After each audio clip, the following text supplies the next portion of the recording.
Simpsons Index, an online spreadsheet that is also a podcast. This is the podcast. Coming to you out of SideQuest Studios, this is The Simpsons Index, episode 181. Hello out there, I'm your host, Elliot J. O'Neill, and joining me in SideQuest Studios here as always, except when he's not, is BT Calloway. Hoi hoi. And joining us all the way from sunny Queensland is Diana Green. Hey, I didn't have any line prepared. I kind of forgot I needed one. That's the Diana catchphrase we all know and love. If you need me, I'll be in my room. It's on your business card, I've seen it. And thank you for joining us for The Simpsons Index. Of course, this is the podcast where we watch and review 3 episodes of The Simpsons at a time, but there is a twist. Each episode must come from a different decade. Now, Diana, this is your first time joining us on the show.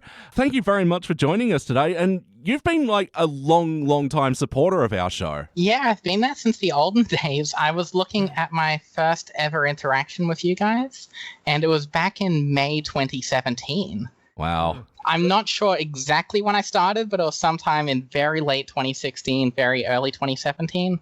So it's been we were still in the dank? Yeah, we were still in the dank. Wow. Yeah, we hadn't even made the move to SideQuest until like mid-2017. Yeah, the drunk days. Wow, yeah, if you lasted with us through the drunk and incompetent days. Yeah. Episode 1. I didn't go up to your newest episode. Like, I need to hear your opinion of Barthood, an episode I'd only just seen like a few weeks prior. Yeah, an episode that I actually revisited quite recently again. I'd still like that one. Yeah. I'll go back to that one, Yeah, it holds up a lot better than most of 20-something. Yeah, definitely. But yeah, we like to ask our new guests, what is your Simpsons history? Where did the show begin with you? I don't even really have like a conscious like memory of I'm going to watch The Simpsons. It was just always there. It was always there. I was born in 1994 and I am the youngest of 5 siblings. Wow. Oldest was born in 79, second youngest born in 90. You can imagine they were like peak age when The Simpsons hit Australia. And we also had Foxtel, so, you know, Fox 8, all that.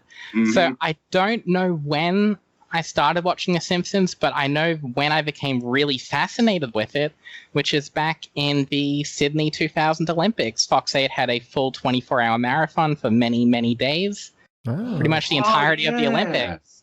So yeah, I was watching all those, and I didn't know what was new or old. If you played a season 10 episode to me when I'm like 6, I wouldn't know that's any different than a season 2 or 3 episode. So everything pre like 11 and 12 is just background noise. It's been with me as far as yeah. That's a very interesting way to like intake everything. It's just all at once.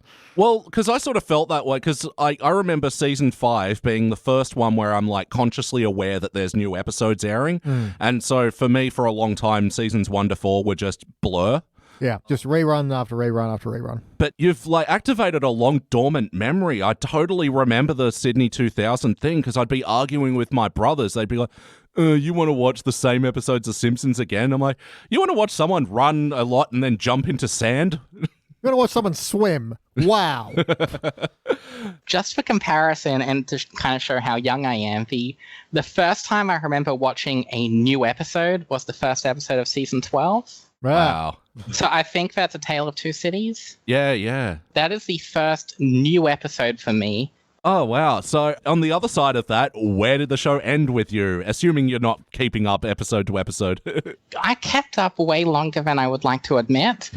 Same. And I'm starting to learn from a bit of a pre-chat, you might be a bit of a completionist. Kind of. So what happened with The Simpsons is I even remember when I first got into a Simpsons podcast, which wasn't you guys were my second, I'm sorry.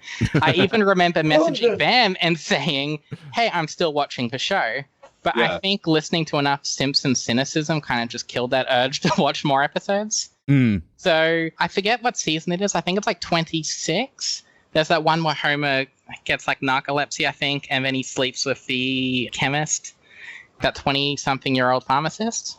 Oh, played by Lena Dunham? I think so, yeah. The girl's girl? I think that's 28. I think what happened was the entire season was already out, and it was the newest season at that point, and I was like, I'm going to marathon a bunch of this while drinking. So I saw the first 2 or 3 episodes, but that first one's the only one I still remember. Yeah. Lost the will to keep up after that. Yeah, fair. Yeah, the season 27 opener. Yeah. That is my drop-off point, really. Wow. Well done. I was going to say, I was one of those people that used to say, it's not that bad. It's just not as good as it used to be. And I know that's not true now, obviously. I've seen the light. But I kept that propaganda going for so long. Yeah. And I just couldn't after a while. It killed me.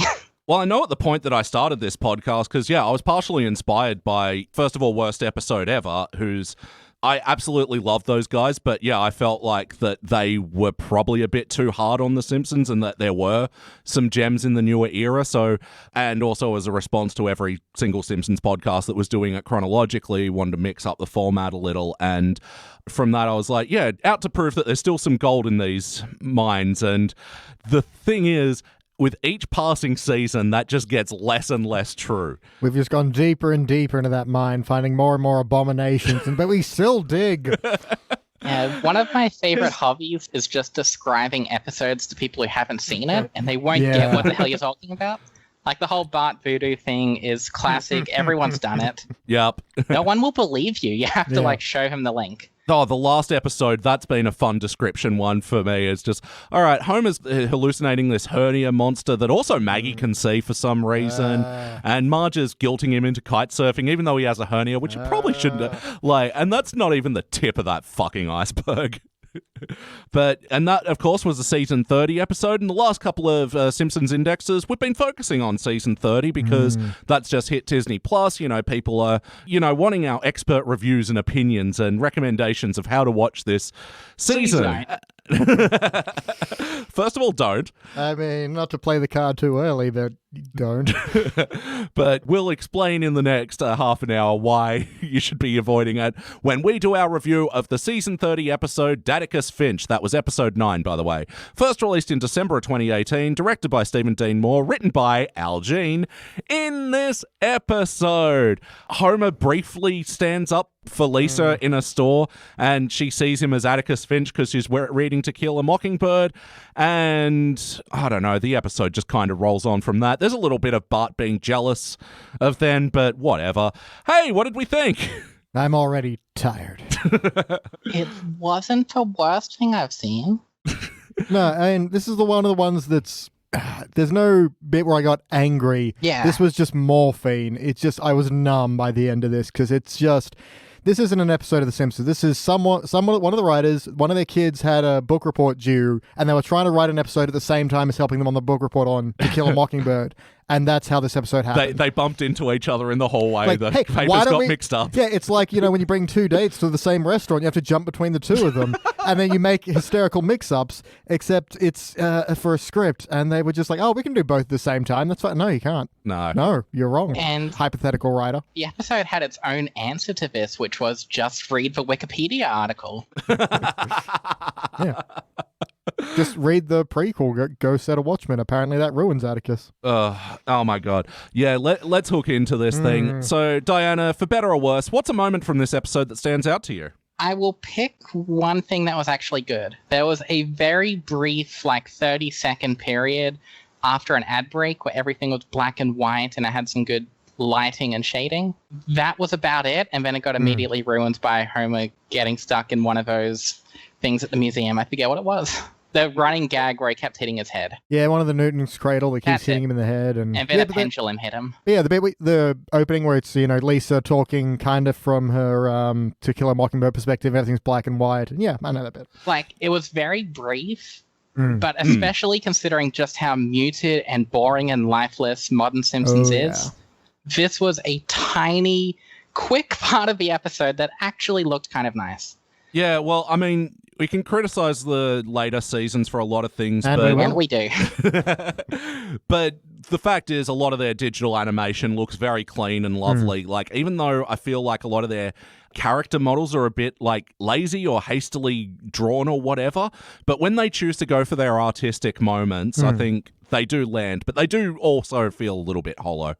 Yeah, and it was a lot better than seeing the live-action black and white movies on the TV. Oh, God, as if this episode didn't feel like morphine enough. Yeah. Well, I mean, it's public domain, so there's some stuff they don't have to pay for and can just kill some time by having the live-action To Kill a Mockingbird movie playing on TV, which should terrify The Simpsons with these five-fingered creatures lumbering about. With their tiny heads. Yeah. They're like black and white versions of God. Yeah. But I'll actually just jump on that because that was going to be the thing that stood out to me, for better or worse, was these To Kill a Mockingbird sections, which, like, as if this episode didn't sort of feel slow and boring enough with, like, all those extended slow jokes, like all that stuff at the bar, then with Duff Man is, let's go do a Netflix documentary. Then they're just waiting at the bus stop for fucking 10 seconds. But then these To Kill a Mockingbird sections come in and it just, the pace crawls even slower. And I don't know why they included them. And the second one that they did seemed only to reference the next scene, which was dumb. Just do the scene. If people know To Kill a Mockingbird, you can just do the scene and get away with it.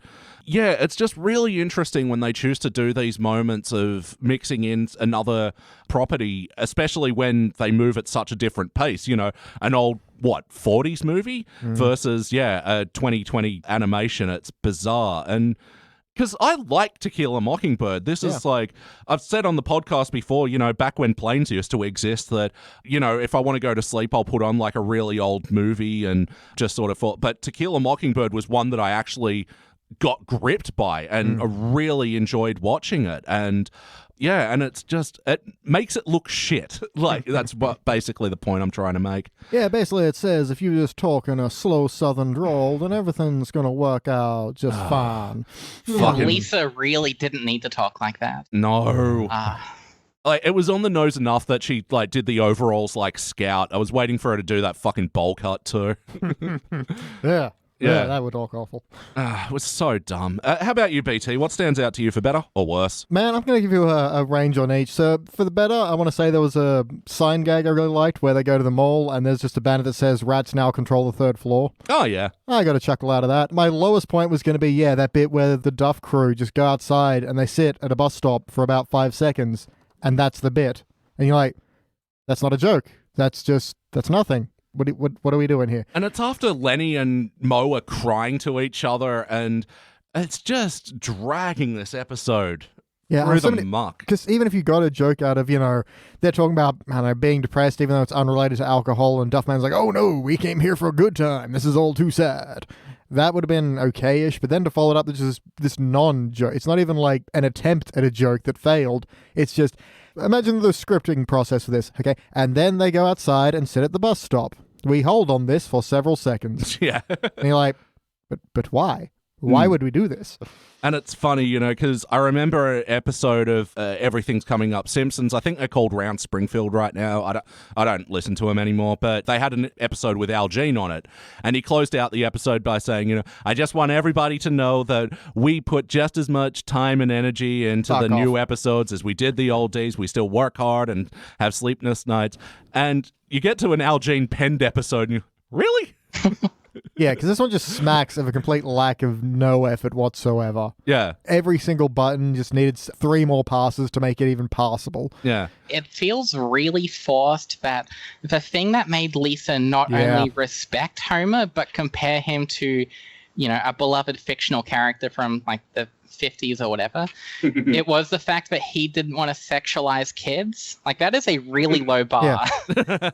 Such a low bar. And whenever I think, let's not sexualize kids, I don't immediately think, wow, that's like Atticus Finch. Yeah, it's the weirdest bit because, she's depressed about something. So Homer's like, oh, we'll take you where you want to shop. So let's go to a store you've clearly never been to before that Lisa didn't even want to go to. And she wasn't even looking at any of the things Homer was outraged by.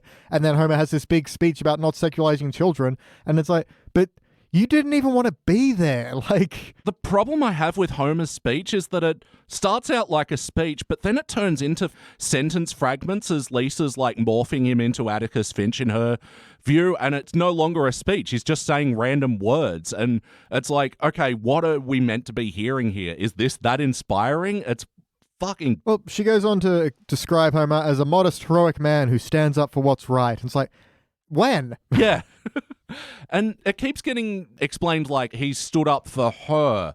But she didn't- wasn't being attacked. She didn't take issue with anything. Yeah, she wasn't like, oh, this place is horrible, let's leave. And I wasn't, no, it's not so, oh my God, it is Yeah. horrible. It was just he walked in and made all the observations. It's just, it's the laziest version of this. Now, I was just going to say, like, why would you need to hear a woman's perspective about sexualization when you could have Homer do it in the middle of In the middle of a Yeah. female children's clothing everyone store. everyone else around him was like a woman, presumably a mother, buying clothes for their kids, and they all clapped and they were so happy. Yeah, you tell us, white man. Everyone stopped and clapped. Everyone listens to me, no matter how dumb I am. But the main thing is, if you're going to have this, have Lisa say anything about it. You could remove her from that scene. It would not be different. Yeah, exactly. Play count. Have you seen this episode before, Diana? No, I haven't, and I wish I hadn't. Welcome to season 30. How about you, VT? No, one of these days I'm going to just binge season 30 so I can say yes, but no.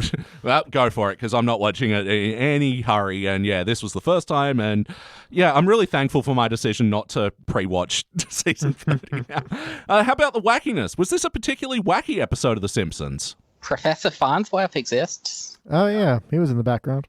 Yeah, that's right. Because if you've got a boring scene that you don't know what you're doing with it, just stick some shit in the background. Yep. The science of Futurama. Cool joke. Man, there's not really a lot of whack in this one. I will say the best wacky thing, and possibly the highlight of the entire episode, is the school therapist who is just so stretched thin, only has 40 seconds to do each kid. Yeah, the one moment where this episode isn't on morphine, it's on coke and speed at the same time, where one of the guest stars for this episode, J.K. Simmons, is Dr. Jessup, and he's basically doing his J. Jonah Jameson character. He's just J.K. Simmons it up, but hey, it works. It's Yeah. fast and it's quick and it's funny. I got a laugh out of it. But no, I thought he was a good addition to it, and yeah, it was nice to pick up the pace, even though Simpsons have sort of lent on him and the J. Jonah Jameson character as a trope. Like, he's been in the show like 7 or 8 times right now, and he's done like 4 different characters, but all J. Jonah Jameson, essentially. But, you know, it's a decent enough bit. Yeah, it picked up the episode after having to see Shauna's bar mitzvah or bar mitzvah. God, this was Jesus. awful. And this was a terrible plot point as well. So, you know, Bart's feeling neglected, so he decides to act out to get attention. But he does that by randomizing everyone's keys at a bar mitzvah, which then no one would associate with being him until Milhouse rats him out. And then Bart's like, Who oh should no. have been at the hospital. Yeah. And then Bart's like, oh no, I've been rat out. I was like, wasn't that the point? Yeah. It's only a problem because Bowman got hit. Like, surely, yeah, this is what you wanted. The chaos is what you wanted. The attention is what you wanted.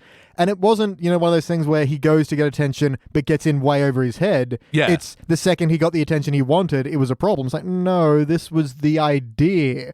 Yeah, and it's one of these things where it's like, okay, well, why does it exist? And it's like, oh, Shauna's taking too long doing her speech, and then the rabbi wants to do a long speech. Oh, so this is just padding. Yeah, and as we said before, characters being bored is boring. Yeah.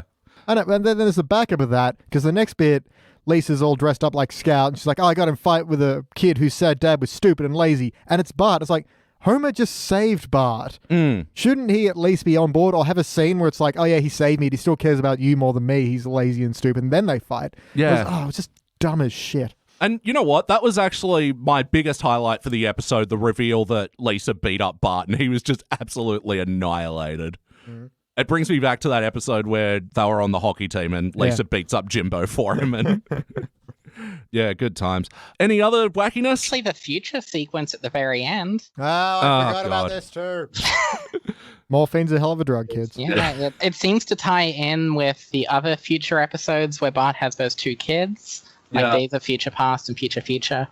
So yeah, it's just canon that Bart will keep repeating things he wants from Marge up until he's an old man and Homer's a cyborg.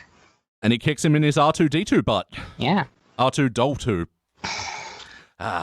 That'll be a title of a future episode. Just Yeah, you thanks watch. for that, Elliot. Yeah, don't give Disney any ideas. It's not really wacky, but I guess it sort of fits into this sequence. Is the beginning section as well, the big play at the start. It's only wacky because I'm just questioning why any of it's here. First of all, why is Lisa dressed up as a pork chop? She was meant to have a segment because it's all about food, but her segment got cut and they didn't tell her and they still gave her the costume and she wouldn't have worn that anyway because she would have been a pork chop. None of that makes sense. No.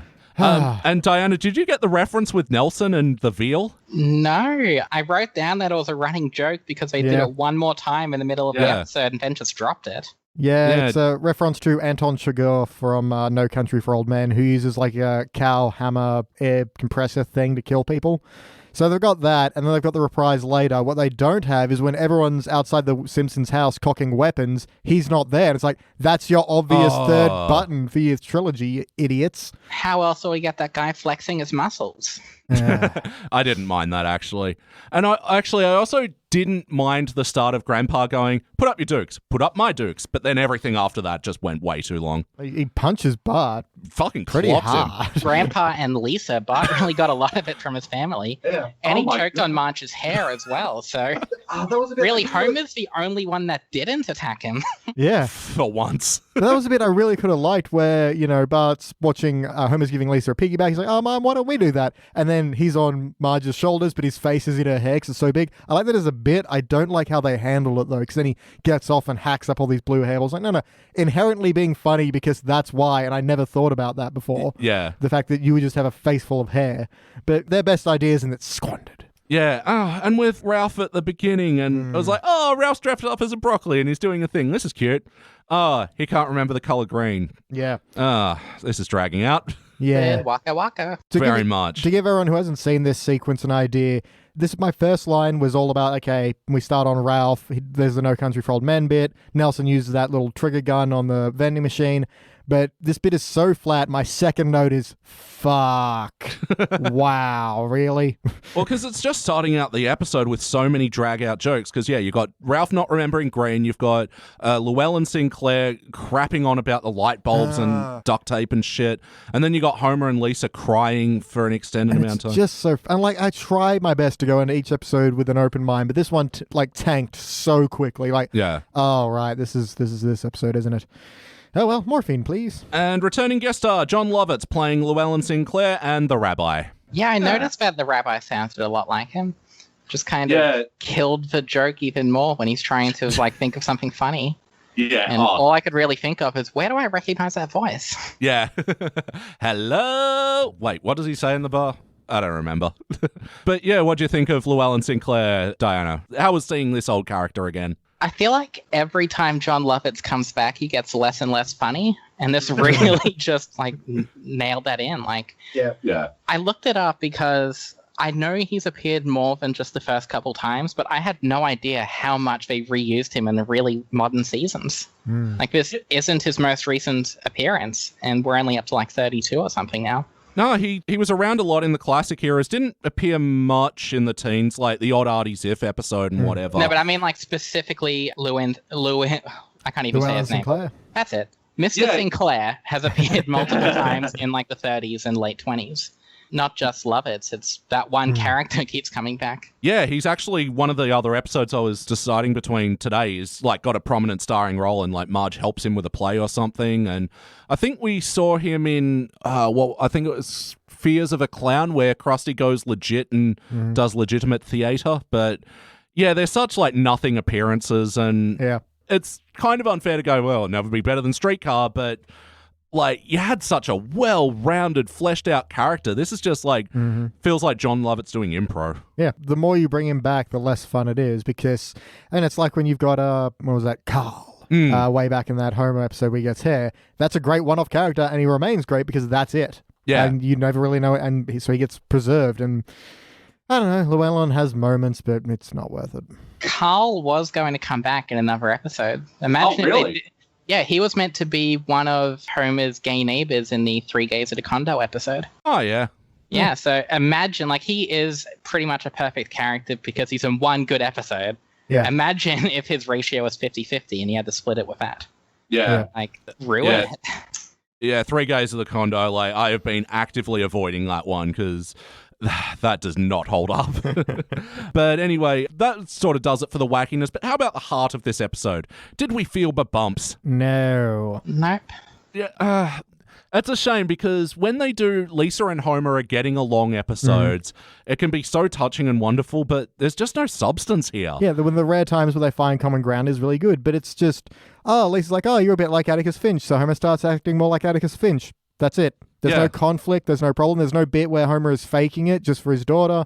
There's no part where Lisa's even looking at him incorrectly, at least from what we've been told. Yeah. Like, if she had kind of projected this onto him, that'd have been something else, but that doesn't happen either. It's just, from what we're told in this episode, it's accurate. It's like, that doesn't make sense. Yes, there's no conflict. And the conflict with Bart gets resolved so quickly. Like, that's over at the end of the second act. So then what's the third act? Nothing. Yeah, no, there's just no conflict in this thing at all. And just to skip ahead to what I would change, have it be something to the extent of, Lisa's reading To Kill a Mockingbird and kind of, wishes for simplicity, and then has a moment of just like, oh, I wish we could have these times where things were a little bit straightforward, more simple. And then Homer, because he is a man of very straightforward tastes and very simple desires, is like she kind of projects that idea onto him. But it's like, no, that's not the way it is.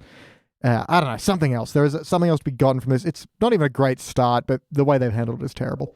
And the way they ended it was terrible. It was pretty much, hey, stop respecting me. I need to divide my attention between both of you.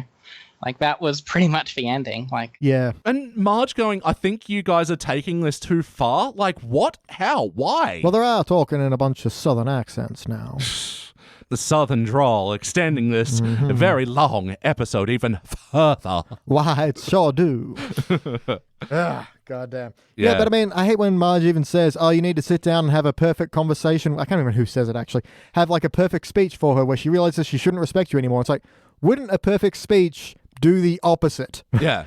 Because you're still idolizing the person, and being dissuaded from that, from their perfect speech, would still... fucking hell. Yeah. And it's the sort of thing where 30 seasons, sure, you're running out of ideas, but I think this is evergreen ground of like, all of a sudden, one parent is getting along with one kid and then the other one's not, is feeling left out and is acting out. And like, the story kind of writes itself. It's odd that...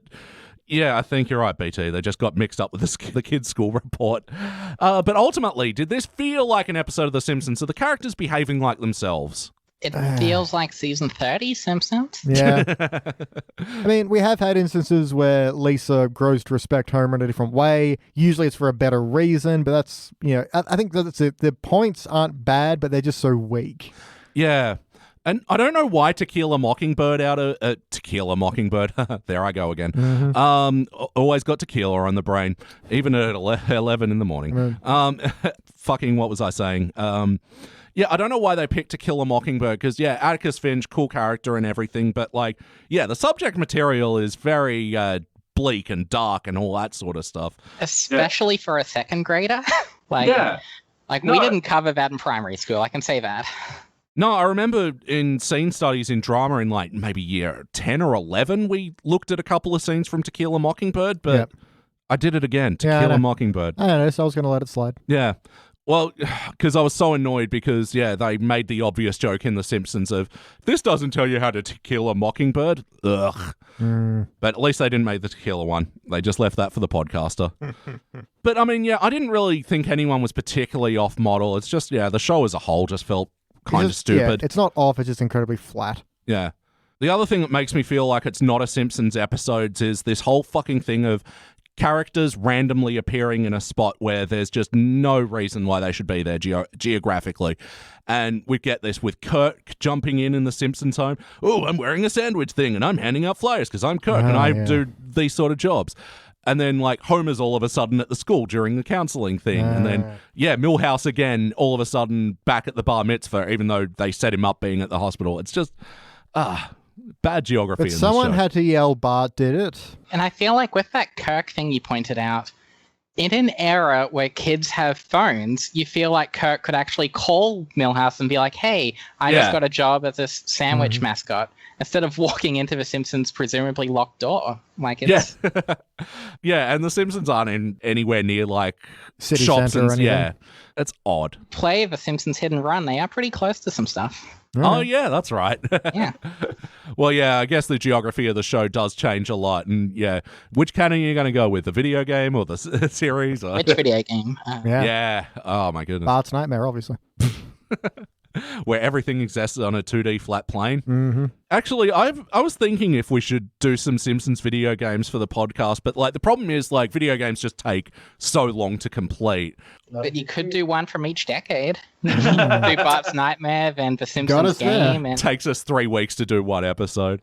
Did you have any favorite Simpsons video game memories, Diana? One specific memory, Road Rage isn't my favorite Simpsons game by any means, but several years ago, like maybe 10 years ago, I was going through some of my really old paperwork from primary school, and I found something I wrote for grade 2, which is, we just got a PlayStation 2, and I'm playing The Simpsons Road Rage. It's the best video game ever.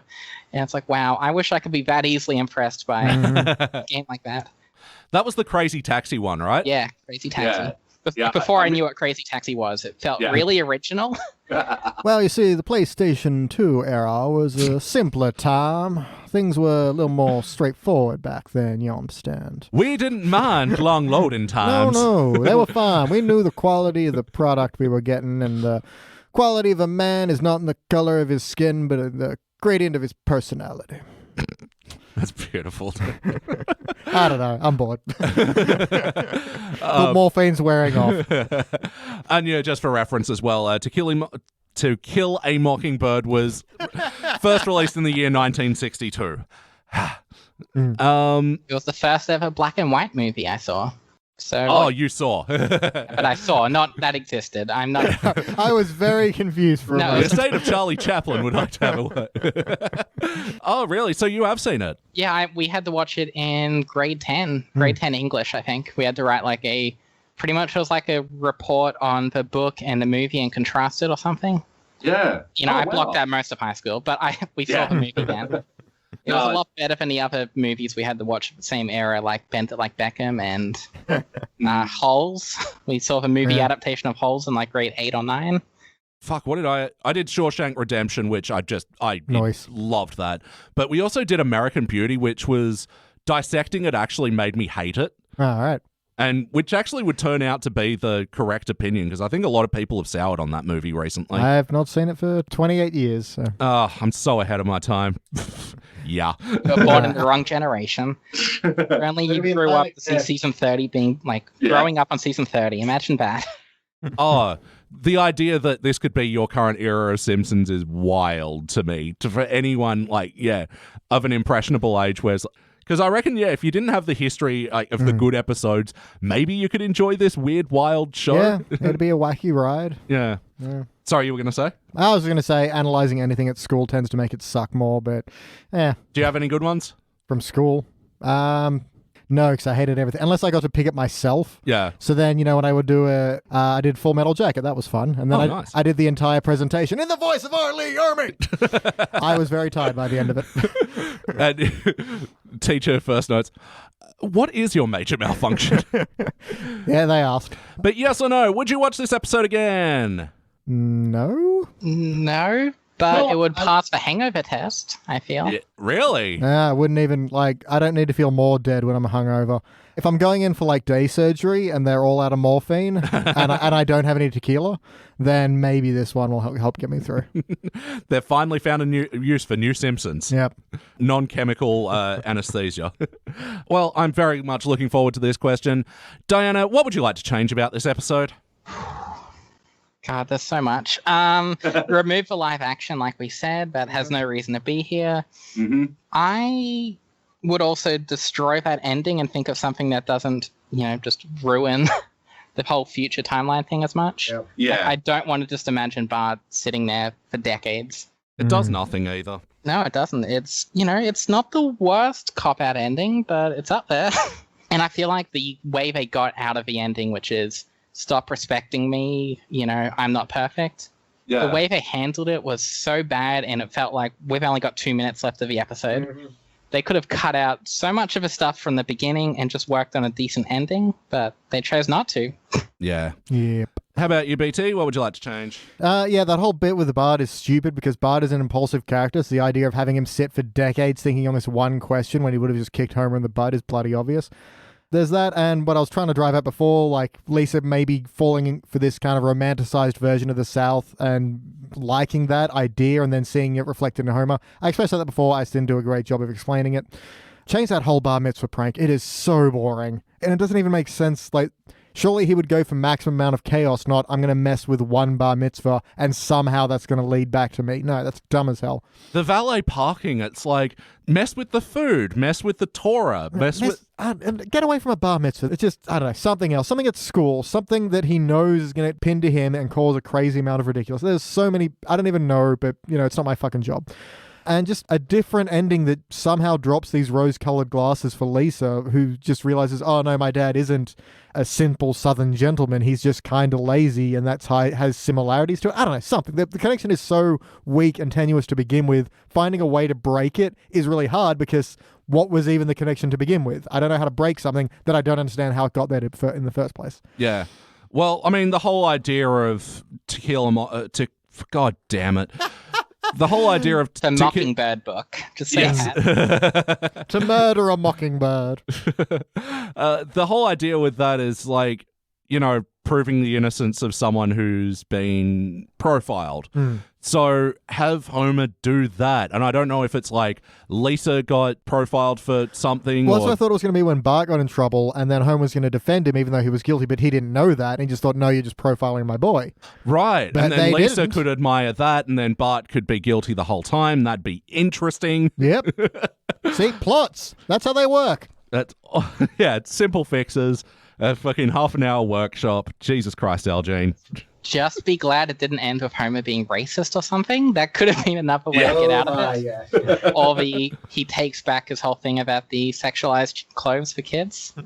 Those are the easiest ways out, and at least they got over that bar. That's they worked just as hard on this episode. They had to think of a way to write that out. The very low bars that they've had to set would, going back to the Olympics again, if they're doing the high jump, they're just, having to step over. Yeah, those the high low step. bars. The high step. All right, we are here. Diana, do you have any other notes? There was this sort of running joke where Homer is listening to someone and you see his perspective. Oh, yeah. Yeah, whereas his eyes are closing and then he'll wake up somewhere else. Yep. I don't like the implication that is how Homer sees the world, as two small circles and just a lot of black. That is kind of frightening. Like he's down in the sunken place or something. Yeah. Well, yeah, because that's the thing. It doesn't even look good because that's not how you see. Like, if anything, it'd be like you'd see the eyelids going over the one rather than two circles. Yeah, it's odd. They've done it better on other episodes. I think when Homer was working at the Quickie Mart and Lisa's Pony, we had that thing where he's driving home. Yeah, odd. And was that all your notes? Yeah, it's mostly just me writing down what was and wasn't funny, and we've gone through most of it not funny, and I don't want to give this episode any credit, so I'll just skip over that. How about you, BT? Any other notes? I got plenty. So Lisa's dressed as a pork chop, a reference to when Scout is dressed as a ham. I see what you did there. Oh, okay. Again, this whole episode is just oddly dead silent. We've called it out many times before, but here it is just so painfully noticeable. There's no transitional music. There's very little background sound. It is just I especially noticed it in the museum where, you heard the thwack of the Newton's cradle, but like a museum would have like a bit more reverberation, a bit more ambience, and No, that costs money, you fool. I do like Homer's line of calling Lisa a respect object. That's neat. I'll take that. Where Bart says, Maggie's favorite. Maggie just hugs the dog. I like that. There is a running thing of Maggie and Santa's little helper having, the dog takes care of her. Yeah, I did kind of like the line. If I wasn't having such a terrible time, I would have enjoyed this line a bit more of when Lisa's like, you assigned us to read To Kill a Mockingbird. And then Miss Hoover's like, I assigned you to read the Wikipedia article. That would have been an okay line in a better episode. Yeah. At the end, Lisa just moves on. Like, there's nothing. Again, no conflict, no nothing. And then Homer has this dumb line where he walks over to Maggie and he's like, I don't know, I've been hurt before. No, you weren't. Yeah. Like, you literally just did this and you're fine. And you didn't care to begin with. So, fuck off. Stop pretending to have heart. I just remembered at the very beginning of the episode, the intro sequence had a lot of Christmas references. And I was expecting this to be a Christmas episode. And it wasn't. The next episode is, according to IMDb. Oh, is that 'Tis the 30th season? That's it. So this is right before that.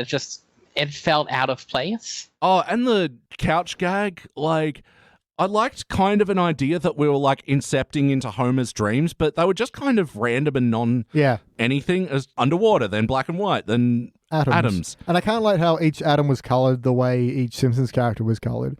Like, that was okay. But yeah, it was just so what are we doing here and why? And my final notes, there's a little bit where Kent Brockman's interviewing blue-collar Trump voters, and yeah, that was nothing. And it's just like, stop interviewing us. I was like, what are you saying here? That you are tired of news programs that find the same people to interview about regretting voting for Trump? I don't even know. I don't even know what this bit is. Yeah.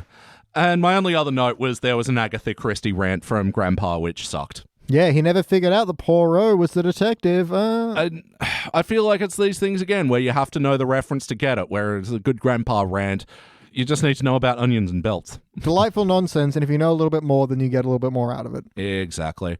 All right, it is time to rank this thing. On the Simpsons Index, we rank using our 6-point scale, which starts down the bottom at failure.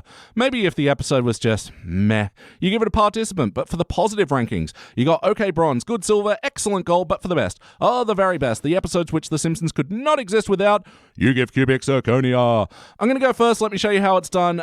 Look, just for the pure boredom of this episode, I would have gone a participant, but it just didn't fucking care and just made little to no effort to make connective tissue between their stories. And there's so much illogical choices made that you really do wonder, like, hundreds of people work on this show. Mm-hmm. Well, work is a big term. And, like, they're a giant writer's room. Like, it's not just Al Jean's fault. A lot of people approved this, and it's embarrassing. Failure, BT. Yeah, I'm going to fail as well. This is not one I want to kick into the pit of failure. I want it to sit on the edge of the pit of failure and think about what it did. Because it isn't trying. And it's like, nothing about this makes me hate it. I'm just so numb to it. And it's the old, the opposite of love isn't hatred, it's apathy. And this is pure apathy. Fully. All right, Diana, finish it off. What would you like to rank this thing? I am really glad you both went failure, because this whole time I was thinking participant, but it is deservedly very low-ranking participant, I guess in this case high failure. But it is such a mundane, boring episode, but it wasn't offensively bad. It was just background noise. If someone made me watch this and I could pull out my phone or something, I'd probably half watch it. There are more offensive episodes out there. No, it's definitely not the most offensive, but yeah, it is lazy. I was expecting something much worse when I saw the episode description and saw, Lisa starts comparing Homer to Atticus Finch from To Kill a Mockingbird. It is probably, considering what To Kill a Mockingbird deals with, I was expecting something way more out there.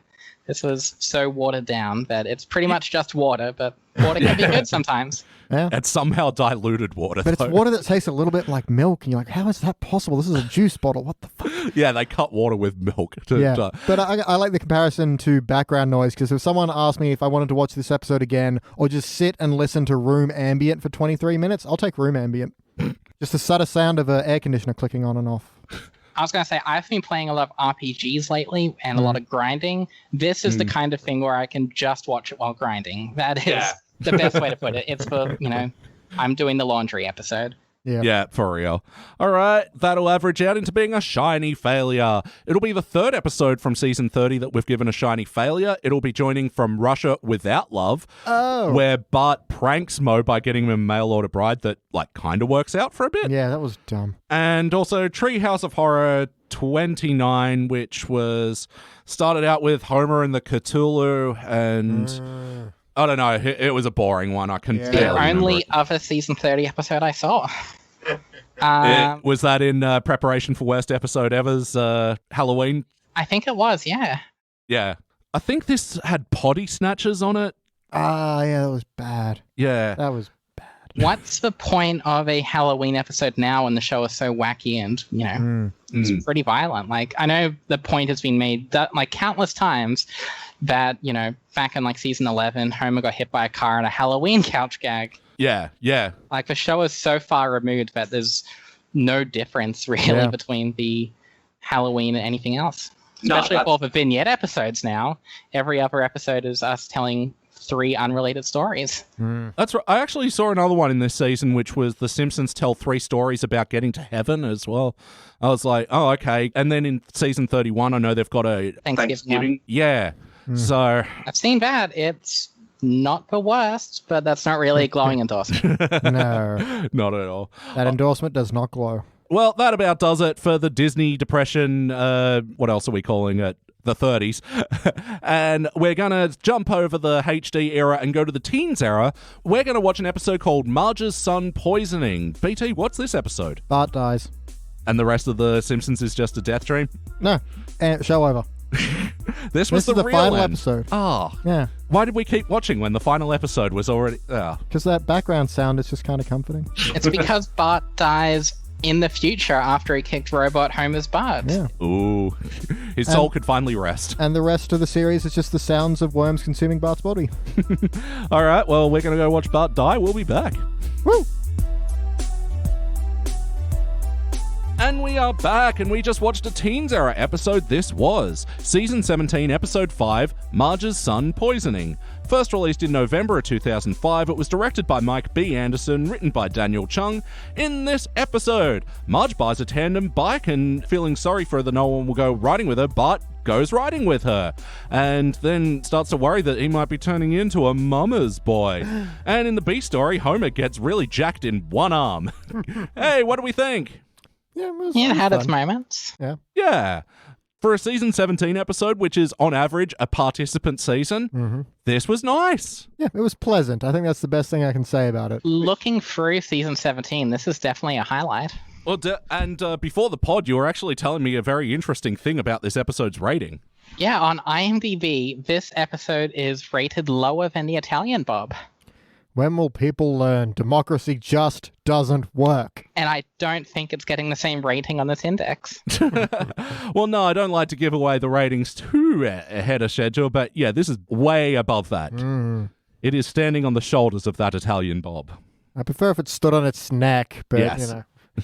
The big shoulders to fill, big shoulders to... Anyway. I mean, I got the bit, but why? Oh, because my brain is spaghetti. Well, look, let's hook into the questionnaire and figure out why this episode is so much better than the Italian Bob, other than the fact is it is not the Italian Bob. BT, for better or worse, what's a moment that stands out to you?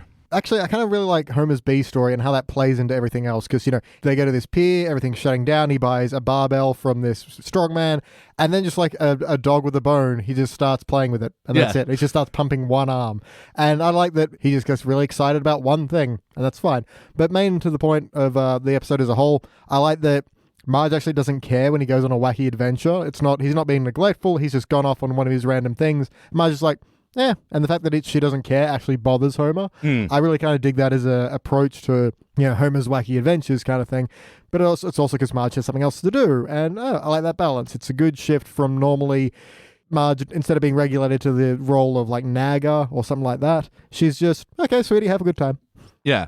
And yeah, this thing that he barely cared about in the first place, Yeah. you know? But at no point do you feel like this is meant to be his new thing. It's just that thing he's into this week. Well, that's it, I guess. Yeah, without the routine of being nagged, oh, why are you going to do this? It's just, oh, why am I going to do this? Says he doesn't want to do it. Like, he's saying something like, I came here to this thing I barely care about. Like, Mo is pretty much driving that plot, and he has no real interest. And he says it while he's like clearly winning against what was his name? Lefty, righty, right, left, right, something. I think it was lefty, the right, left. And he's a southpaw. But I just found it so infinitely funny. Like, Beej, you're talking about the dog playing with the toy or whatever. Yeah. And he's just got so little education on physical fitness and whatever that it was just like, all right, 50,000. Now it's Lefty's turn. It's just Yeah, but like it's, you know, he's being the golden retriever here. He's finally got up on the couch and no one's telling him to get off. He's like, I actually don't like the couch that much. Because no one's making a deal of it. Yeah, exactly. And watching his arm get progressively buff as well, it's like... Good animation bit. Yeah. How about you, Diana? What stands out to you from this episode for better or worse? I'll go with something worse, just because most of my notes are pretty positive, so I'll get this out of the way. There are quite a few moments, and not just in the Bart-Marge dynamic, which is a core part of the episode, but even in Homer's story, there's a lot of, like, digs at like, oh, you're gay, this is my life partner, you know, Yeah. stuff like that's very 2005. It's an easy well to go down for the whole Bart Marge thing, but they still do it with Moe and Homer for that one gag. Yeah. It's just, you know, the writers had it on their mind, of course. No, it's disappointing as well because it's these moments they're really, you know, there's a difference between Mama's Boy and acting effeminate, and I think they really mixed that up a bit too much. And like being a suck up to your parent is very different to acting effeminate, and I think that they mix those two up in a pretty disappointing, very mid 2000s way. Yeah, it's a shame because 13 years later, Bart really wanted to be with Marge, and the only reason he wasn't is because he kept choking on her hair. He should have seen this coming. That's right. That's why Marge took the back seat in the tandem bike. Otherwise, Bart would be copping, Just hair to the face. and probably he couldn't see as Yeah. well. I guess Nah. she is 8 foot tall with that hair. He doesn't need to see, he just has to pedal. Yeah. The person in the front has to see. But yeah, I was having a reasonable time with this episode, but around the time where the karaoke stuff comes in, I felt like there were a lot of those uncomfortable jokes, which was just like, this isn't the best note to be ending the episode on. Yeah. Well, I do like that Skinner is the turning point. It's like, you might turn, and because he's always, we have talked a lot about how they've mishandled Skinner, especially in the later seasons when he used to be the tough authoritarian who was undermined by his mother. Now he's just a mama's boy. But it is definitely the best example in the show to have of that, especially to turn Marge on the point. But they lay it on so thick. Oh, they do. They lay this on ridiculously thick. Yeah, you can push your crib into mama's room tonight. Yeah, I could have handled the eye balm in man purse joke, but then, the crib in cotton, if it has rails, it's just, you're laying it on to an unrealistic level. I did like the joke when Marge points at Skinner and says, like, that's what you'll become. And he says, what, a wall? Yeah. Yeah, that was good. I'm That would have been a good place to end it on, but then they ended on My Sharona. Why are the bullies there? It just makes no sense. Yeah, that's not a good song. Oh, it's terrible, right? And it's a song that I thought nothing about, but then I'd have to play it a bunch at music uni, and That'll ruin anything. Much like researching a film at school. a lot of songs I'd be, especially pop songs, I'd be like, oh, there's actually some interesting shit going on there, like Sweet Home Alabama. I'll get back to that, but yeah, My Sharona is that one fucking riff, the guitar solo which goes on for way too long. Yeah. And the funniest thing about that song to me is like the Knack, knowing that they're a one-hit wonder, often at their concerts will play this song 3 times. All because he was trying to get laid. Yeah. And just while I'm on it, I'll say it's the thing that stands out to me that, this is a very musical episode. Yeah, curiously so. They paid a lot for, music rights in this one. My Sharona and Sweet Home Alabama, Ebony which... and Ivory and... Actually, I gotta say, I fucking hate all 3 of these songs. But the thing I do like about Sweet Home Alabama is that it is a song that's in 2 keys. It is both in the key of G and D. And it is a puzzle that's boggled music theorists for ages, but the only true answer is that it is both in the key of G and D. Nerd! And in the key of Springfield in this case. And by the way, BT, who was Neil Young? Oh, he was a singer in the 60s. Yeah, this is a bit that's... I get why they're singing while they're writing, because that needs to relate to the karaoke thing at the end. But why have the Neil Young line? I guess it's just why that line and why then Bart just says, oh, who is Neil Young? And Marge gives an accurate answer. It's like, none of this is a joke. Yeah. Why are we doing this? Well, I guess it was like, because Neil Young was more of an alternate artist and like he was, I don't think of Neil Young as a 60s artist. And she's like, he's a singer like the Archies and the Banana Splits. And it's like, very, not very like. distant from those. Yes, he also sang, but not like. Yep, and at no point stopped, ever. No, he's still going there. Oh, that trooper. He'll outlive us all. Yep. But yeah, the other song as well, Ebony and Ivory, which, like, I'm a massive Beatles fan, but fuck me, Paul McCartney is testing. Paul McCartney post-Beatles is terrible. Yeah, and I'm a massive Stevie Wonder fan. Don't like this song. No, it's cheesy as fuck. And, not really listening to Michael Jackson much anymore these days, but, objective music opinion, The Doggone Girl Is Mine. Fuck that song. Yeah, also terrible. That was awful before all the shit was surfaced. The doggone girl. Doggone Girl. What the fuck? Anyway, glad to cancel that song. And also Daisy. Daisy oh, Daisy yeah. plays. Give me of your course it answer, does. do. Bicycle Built for Two, obviously. sad but cute montage of, Marge trying to work out how to ride a tandem bike by herself. That was. And also the musical information as well, that Daisy, that was a version done on solo acoustic guitar. Ah. It wasn't like done with a full band or I did not multiple notice, but instruments. yeah, that makes sense. Musical information. This is something that the new Simpsons could learn from. That time at music uni is finally paying off. Finally. In this Simpsons podcast. Yep. Life is funny. Play count. Have you seen this episode before, Diana? I have. I'm relatively familiar with season 17 from back when I used to put up with reruns. But this was an episode that wasn't, like, I've seen it probably like 5-6 times, but I've seen other episodes this season, much worse episodes this season more. So I feel like they might have just been on TV more. Like the Italian Bob, I've seen probably twice as many times, and I wouldn't recommend it, but I have. Wow. Like, you should stop doing that. Because I do remember seeing this one in the Fox runs, and when I bought season 17 on DVD, this is one of the only ones that I'd want to repeat watch because it is one of the few good ones. How about you, BT? Yeah, man, I've seen it 4, 5, 6 times. I've got no jokes here. Seen it around? Yeah, I've seen it around. Said hey every now and then. Catch the bus sometimes. I don't know, I got nothing. Fair enough. But was this a particularly wacky episode? Were there many cartoony moments? I've just got body wobble Homer. I enjoyed this Oh, joke. that's right, yeah, when he's all like, I suppose I could turn up a little bit, and flicks his arm and his whole body just wobbles for a little bit. Yeah, I guess that opening section at what was it anyway? Just they're destroying the fair or they're selling some I stuff think on it's like a pier kind of Paradise thing. Like a pier. Pier, which is getting closed down. Yeah. I was going to say, while I didn't find anything at the pier funny, I did like that it tied into both the A and B plot. That is really rare, especially for this time. Yeah, especially because it got to have its Princess Cake and Eat It too, where Zing. it got to be this, first act fuck you with a bunch of sketches based around a thing. But then, you're right. It tied into everything. And speaking of gay, one of the people dismantling it looked just like Roscoe from the steel mill. I noticed that, Oh, yeah. right, yeah. The old, we can break everything, but not the bottles you're meant to knock over. Good bit. Yeah, it's just been played out at this point. It really has. A lot of background jokes. I kind of wish I'd gone back and paused. One of them looks like it says sulfur pops, and I'm like very confused. Oh, dear. No wonder they didn't sell. I was mixed on, but I kind of didn't mind in the end the Homer bumper car joke, where, he gets it out of the streets like, don't worry, that thing will run out of power soon enough. Gulp. Like, he actually says gulp, and of course Homer then connects up to power, and Yep. it was quick enough with him bumping into Wiggum and thinking, we're in the corner. I hate this ride. And then later on in the episode, Wiggum and the other cops really get hurt with the bicycle. So, Yeah. unintentional theme going on.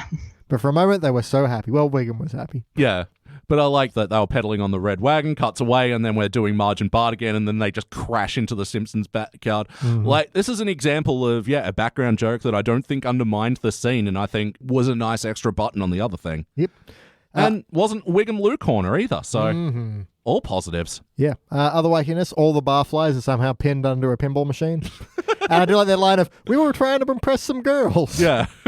And it was a Devil's Advocate arcade pinball machine, yeah. Yeah. Weird cut. Yeah, I'm trying to remember what episode that was throwing back to.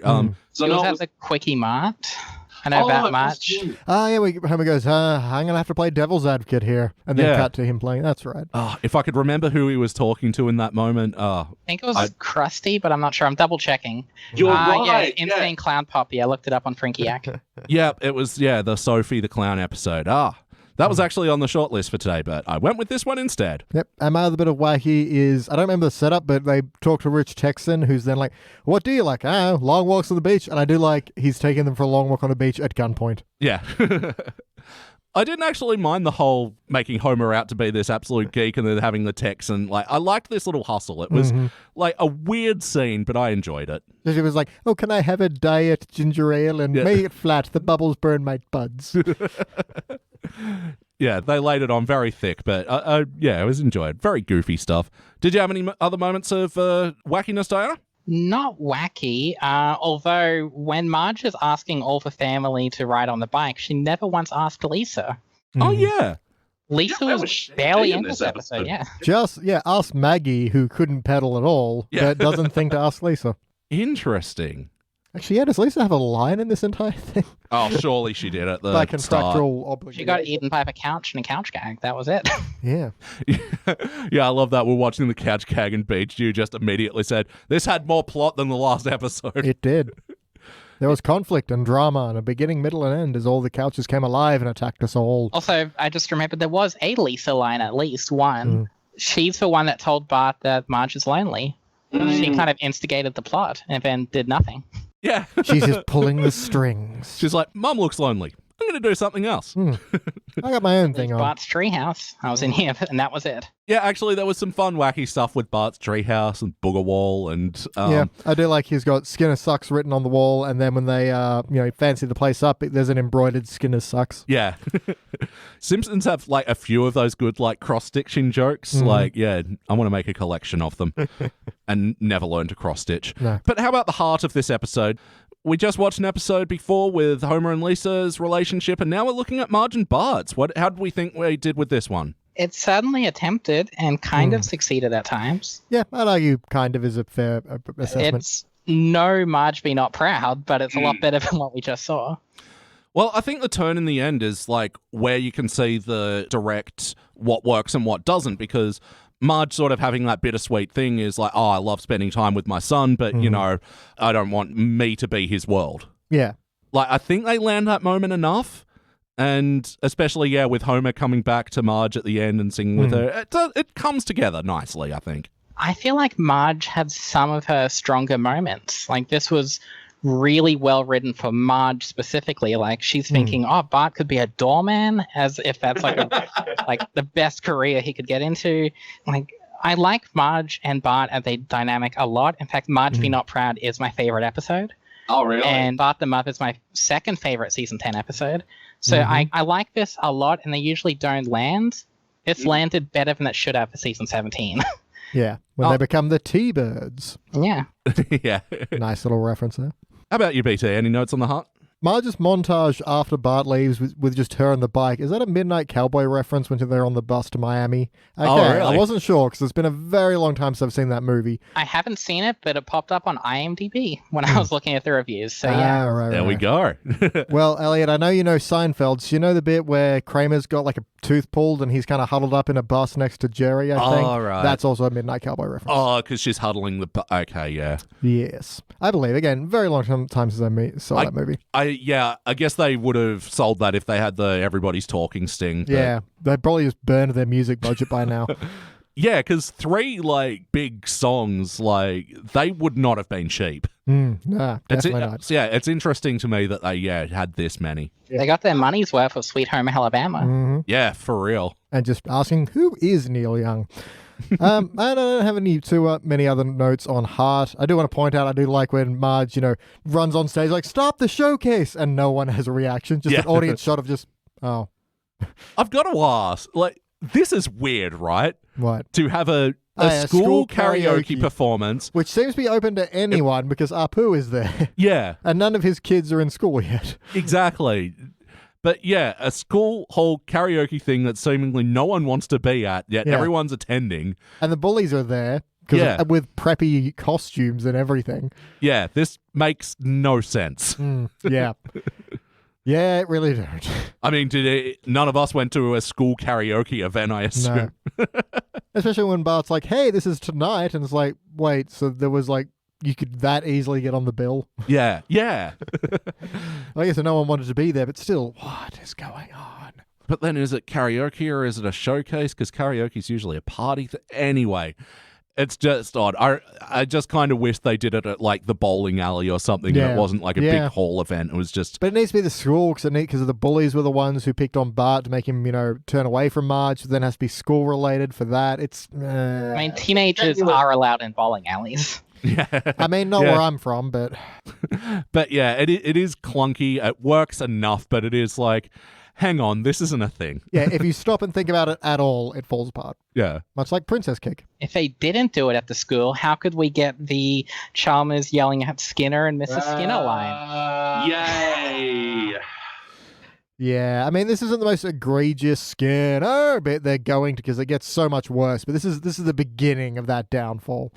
Yeah, it gets so much worse. I'm actually curious to track when they started turning it into a catchphrase for him. Yeah. Well, yeah, that about does the hub. But ultimately, did this feel like an episode of The Simpsons? Are these the characters we know and love? Yeah, I don't see why not. I mean, we've had Bart and Marge get along together, and I do like that he gets picked on for being a mama's boy, and then he turns against that, even though he was having fun. It's like, yeah, fair enough. Peer pressure at that age makes sense. Bart's very impressionable, especially when it comes to the bullies. There's, history there. No, totally buy all of Marge's turns, all the, I mean, it's sad to watch, but like all the internalizing the sadness and stuff. Just patting that dog for 2 hours. The worst part is, like, I know in like some of my most depressed moments are when I've had dogs, I've done exactly that. And I know you stay, you're a big pat. Yeah, even Bart as well. It's all, within the realms of him and Homer doing a wacky Homer thing. Yeah, and I definitely like the new take on Homer doing new wacky thing, but because he's not getting opposition, it's like less fun for him. Well, yeah, he's just going along for the ride anyway, and it's just... Like a dog with a new chew toy.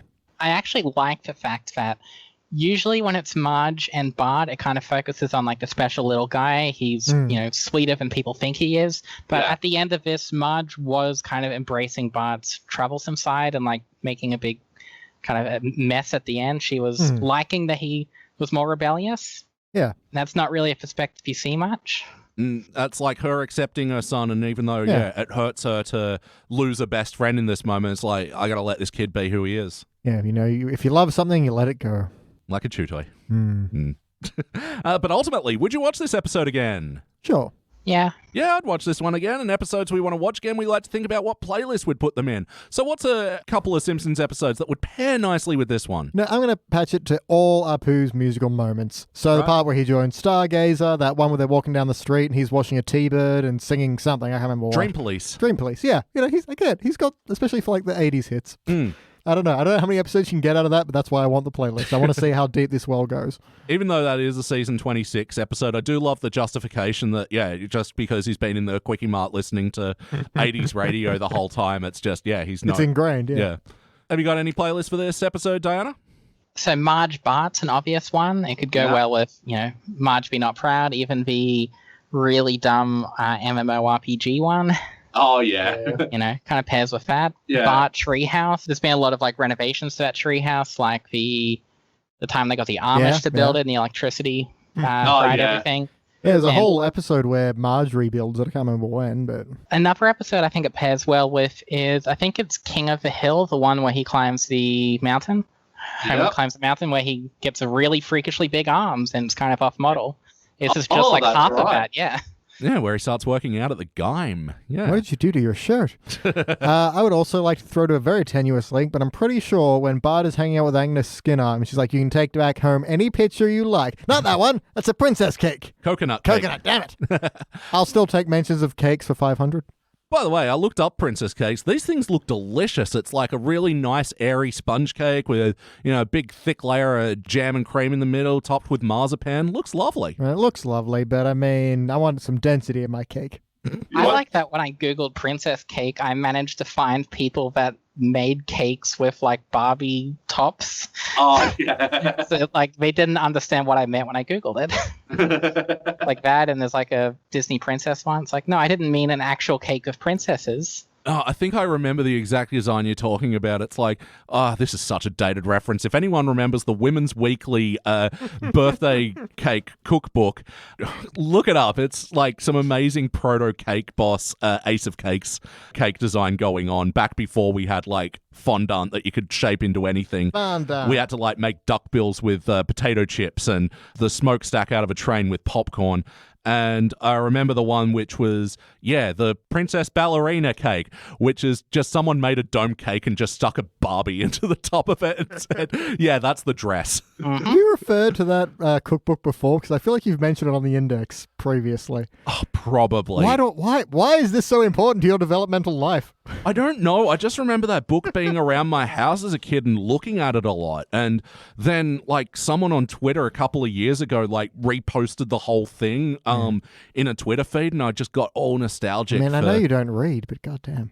I saw the other day, actually, what's his name? He used to be on the IGN podcast, but he made the pool where it's got like jelly in the top to nice. simulate the water, and yeah, it's really good. Anyway, I've spent a surprising amount of time on this, so let's get back to this episode. The Cake Index. That's your next podcast when you finish Simpsons and Game of Thrones. You got another Yeah. one. Add it to the Rush Index as well. Rough index, yes. We're both diabetics, so we can't have cake. Far too sweet, but we'll talk about them. Yes, we will judge them.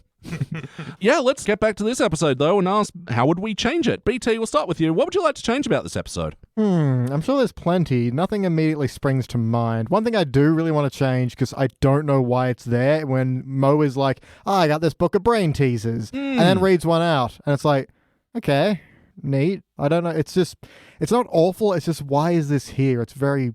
Grinds the episode to a halt. Yeah, for no reason. I feel like the writer of the episode had someone ask him that brain teaser, and he was just pissed off at it, so he had to put it in. Yeah, it was just like, it blew my mind. I had to put it in this episode. I don't Even know. Mo says it's stupid, so maybe Yeah. he was like really frustrated. He spent like days thinking if the episode got to it, and he was pissed off.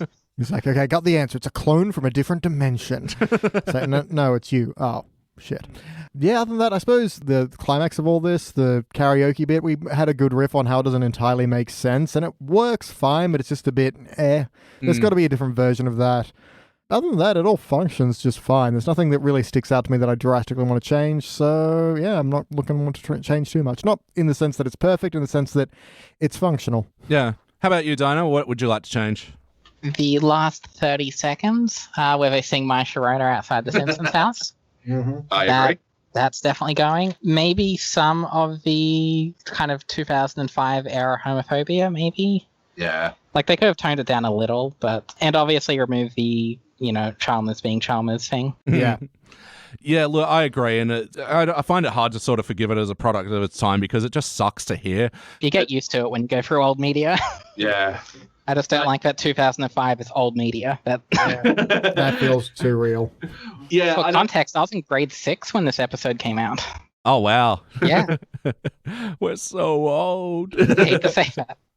But I think it also ties into really what my problem is with the ending of this episode is that they lay it on so thick, and I really just wish there was a bit more finesse because, I mean, it was never an amazing episode from start to finish, but it was pleasant, and Yeah. I felt like a lot of that ending sort of undercut that pleasantness and felt like a bit rushed Simpsons, a lot of rushed era, like a a lot of Simpsons teens era that would have rushed these endings and just go, and it all and pile it all in the end. Yeah, like we said, it all functionally works, and it's even more impressive that they sort of have a fuck you start and finish, but it all ties into the story. It's a little bit disappointing. I just really wish a lot of the jokes were just not laid on so thick is, my main point.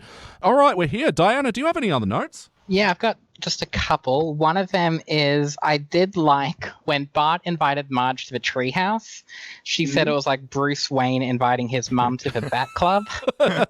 I love how there's just every detail wrong there. Yeah. I know. Yeah, I do love like parental details wrong is it's something I think when Simpsons do it well, it's really good. And also on the arm wrestling competition, the sign said entry fee $50, grand Yeah. prize $50. I hate to bring this up, but my partner was playing Undertale, and there's a competition in that where it's like 10, whatever currency it is, I'll just say dollars, $10 to enter. The winning prize is $9. So you actually lose money every time. Yeah. How about you, BT? Any other notes? Yep, I do like Marge crosses off buy a bicycle built for two off her list, and also on that list is download something. Yeah. There's other ones, but they weren't as funny as download something. I like the bullies after Bart storms off. They just turn to Marge and go, will you teach us to smoke? It's a weird bit. I enjoyed it, though. Homer's like, I also entered a pie eating contest on the way home. Yeah. Because, for a second when he says, that pie eating contest, I was like, they're going to do Homer's so dumb he forgot what his wacky adventure Yeah. was. But then I much prefer the button of, I did this as well. Yeah. And one thing I really want to call to, and it's one of those subtle bits, but I think it really helps structure an episode in a world, what each person calls a two-person bike. So Marge refers to it as a bicycle built for two. Lisa calls it a tandem bike, and Milhouse calls it a two-person bike. And the reason I want to point that is what each person would reflect on it as. Marge would have this kind of cutesy, romanticized version of it, therefore a bicycle built for two, because that's much cuter. Lisa is far more literal, and that's the official name, is the tandem bike. And Milhouse, not really knowing, just calls it a two-person bike. It's one of those little things that lean to character, how you take individual details of what that character would actually, how they would actually speak. So I think it's neat. I noticed it. I appreciate it. That's very interesting. Yes. There's Like the Daisy on the solo guitar. It's just like interesting stuff Yeah. that most like wouldn't notice, but it's very nice detail. Well, I mean, as the writer of Pulp Fury Radio available right now, I can tell you that one thing I do have is if your dialogue is interchangeable between your characters, you have fucked up and do it again. Because they shouldn't be. People speak differently depending on who they are and how their outlooks and their education and everything else. So if you can cut and paste dialogue between characters, you've done something wrong. And now I've got just a few other notes. Yeah, when Homer was counting his initial raps, I hated that he just went like 1360, 14 banana. Yeah, and- especially that later on he is doing proper counting, like especially even in his sleep. It's like, no, have that be the continuing bit that he's literally just counting throughout. Yeah, the joke was dumb and it did nothing, and it's meant to be in this moment that Homer's like ignoring Marge and like he's just counting. You don't need to do anything more. Like, it was fine. I like how excited Homer got for pizza for breakfast. And then I did love his fight with the recording machine. It was dumb, but I just like, It worked. I'll call you back in business. Yeah, I'll tell you it was a recorded message. We get another Molman abuse in this episode. Ullman cops it, man. Yeah, beating up on Molman playlist. But, you know, he's like, I'm just happy I got to enjoy and they're fun. We get another Homer mood swings joke with Mo whispering in his ear. Mood swings. It wasn't the worst version of this, No. but it did go on for too long. It was definitely too long. Damn, I just remembered the sandwich index is a thing. I've got to get an answer ready in the next couple hours. Fucking yeah. Ah, you remembered we couldn't just spring it on you, and you have, because that's the thing that we always cut out of the episodes is the guests who, you know, when BT asks the sandwich questions, go, wow. Again, it's a hard question. We do appreciate that. Okay, I sort of had an answer prepared earlier. It's not going to be a satisfying one, but I've got something to fall back on. Hey, we only care about honesty. All right, it's time to rank this thing. BT, your turn to go first. I'm going to go with a bronze. I walked in here on a bronze. I'm still happy with the bronze. It's not an amazing episode. It does have some problems with it, but none that really drag it down too much. I think that ending is really its biggest problem. Not that it's bad, it's just not as much fun or as charming as the rest of the episode. And I think ultimately that's what this episode is. It's charming. It's cute. I'm pretty happy with the bronze there. How about you, Diana? The entire episode and this entire conversation, I've been on the Brilva border, Good old Brilva. but I think I'm going to have to land on bronze because when I think silver, I think of like sort of weaker season 12-ish. Not this. This isn't as good as what I would consider a silver, but it is a high bronze. Yeah, well, that sort of clenched it for me then, because I was also on the Brilva border, and I think I'm going to err up to the silver. You know, same with you, Diana. I was like, I wouldn't have felt comfortable if this was unanimous silver, but I'm glad to shine this one up You're because, a yeah, kind-hearted man. I was really charmed by this episode, and you know, it's really refreshing to see, and especially in season 17, where we've had so much bad luck, as demonstrated by the fact that this averages out into a shiny bronze, and this is the first shiny bronze from season 17. You mean it did better than the Italian Bob?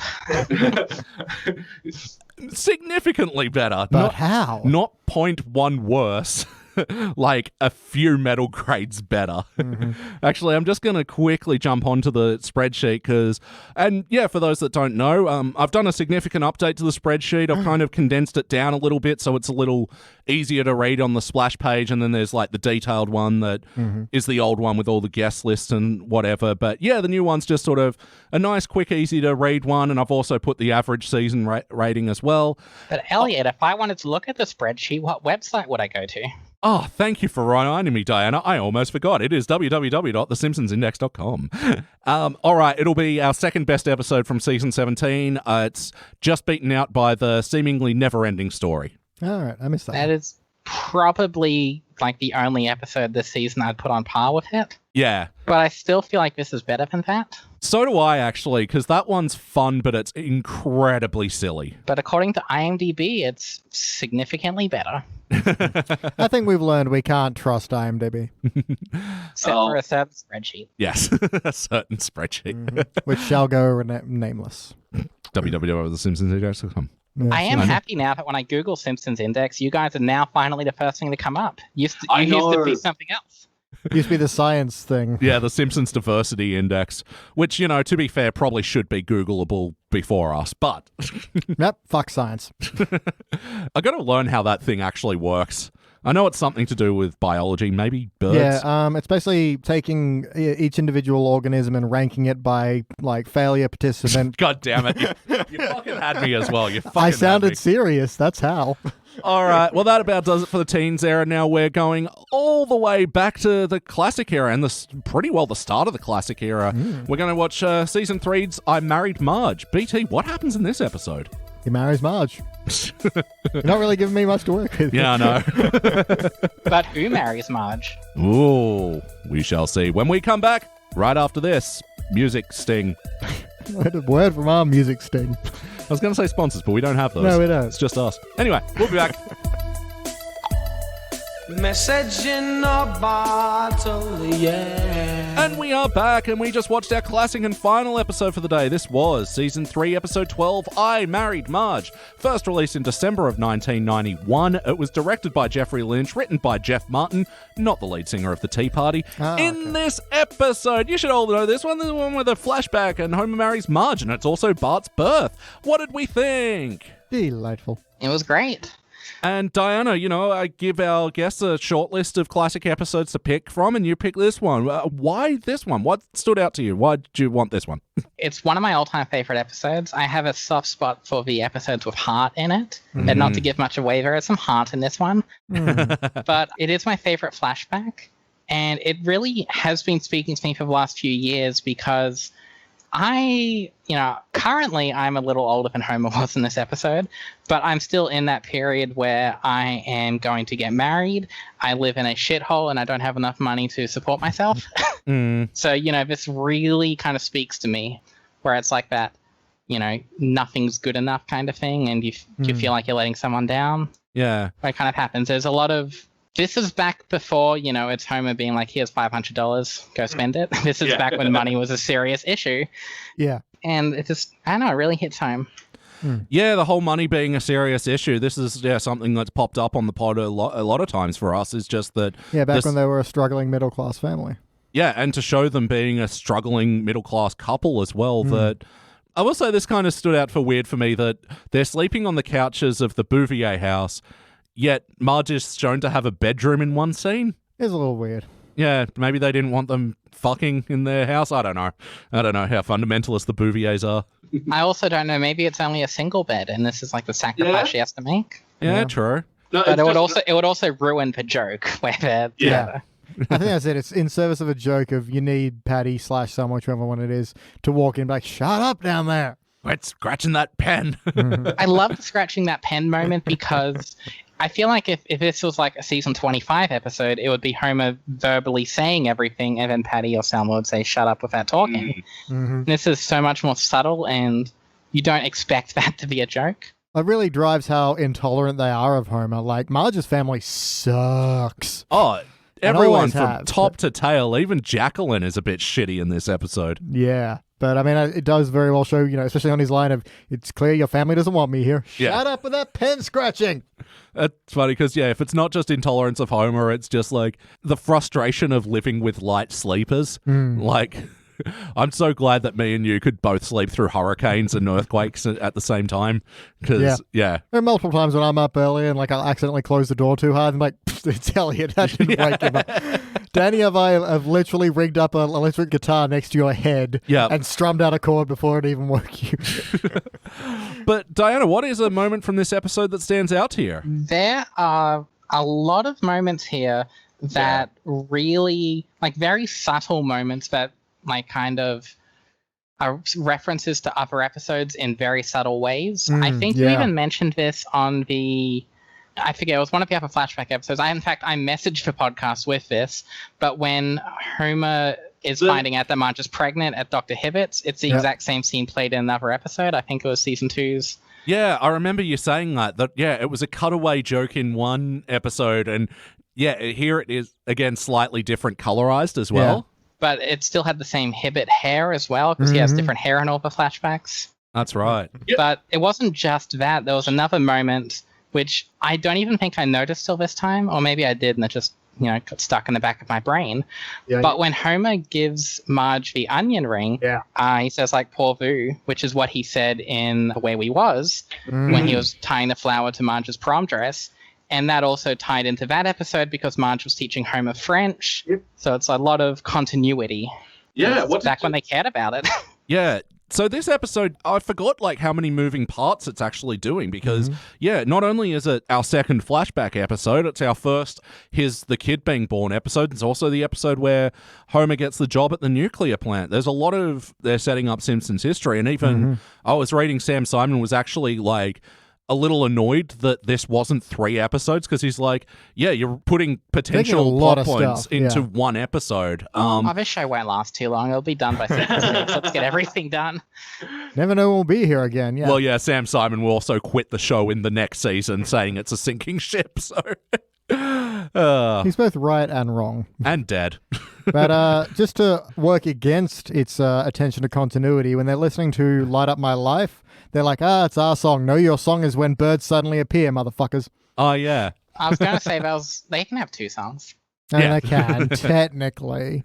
But also, when Marge calls Homer to say that she's pregnant, she is doing her old roller skating, delivering food to the cars job, which is what she did in Homer's Odyssey in season 1. Oh, that's back right. to her old job. Yeah, she did say in that, I'll go back to my old job. And she did do that job very briefly in one scene, and Otto yells at her or something. Yeah, that's right. Yeah, not an episode I particularly remember that well. I don't, but it's one of those things where just that scene, I guess, stuck with me. Yeah, I guess because I liked I Married Marge that much, and when I rewatched season 1, I was like, hey, that's an unintentional call forward.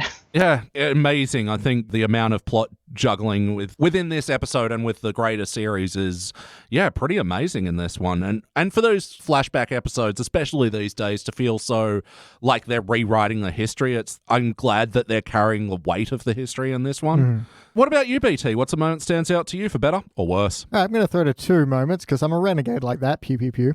First of all, when we talk about how new episodes really lack background sound effects, a great example of them doing it right is in the beginning of this episode where they have Barnacle Bill's pregnancy test and Homer has was like, but Marge, you came with the corncob pipe. There's literally the sound of him sucking on the corncob pipe in the background while Marge is looking at the pregnancy test. And it's just that, again, attention to detail and just room. And it's also just funny to think that he's just quietly toking on it while... An empty pipe as well. He hasn't even put tobacco or but lid it's or why anything. He bought it. So he's like, hey, cool, I'm going to play with this thing. So you just get the sound of someone sucking a straw. So yeah. But it's there. It's incredibly subtle, but it's there, and I really appreciate that. And is this what pregnancy tests used to look like? A giant tube that you peed in? I mean, maybe. I guess before they came up with the stick technology. But it was also a particularly cheap one, so it might have been behind the times even. Yeah, true. Yeah, that could be a depth of a joke we just don't have the context for there. But again, appreciation. Did either of you see, actually, last week, someone released they'd programmed Doom to work on a pregnancy test? Yeah, I did. I do love how people keep programming Doom on everything. Yeah. Like scientific calculators and somehow on a pregnancy test. Yep. Oh, bless them. I don't know how that works. Anyway, the other thing I wanted to throw to might be, depending on how you want to interpret it, might be the dirtiest background joke since Sneed's Feed and Seed, which is when they're at Gulp and Blow, the doors, instead of saying men's and women's, say gulps and blows. Oh, Now, never know. depending on how... I had to go to Frankie because I only saw the blows door. I'm like, hang on a second. So depending on how you want to interpret that and who you think fits in the category of gulp and blow, that could be incredibly filthy. Just see Lenny do the whole...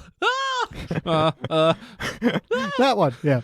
Sorry, I didn't actually say words then, but... You were doing a bit. Yeah, if anyone's seen the season 11 episode, they'll know what I'm talking about. Yeah, so it just kind of blew my mind that tiny little detail was just hidden in the background that I'd never noticed before.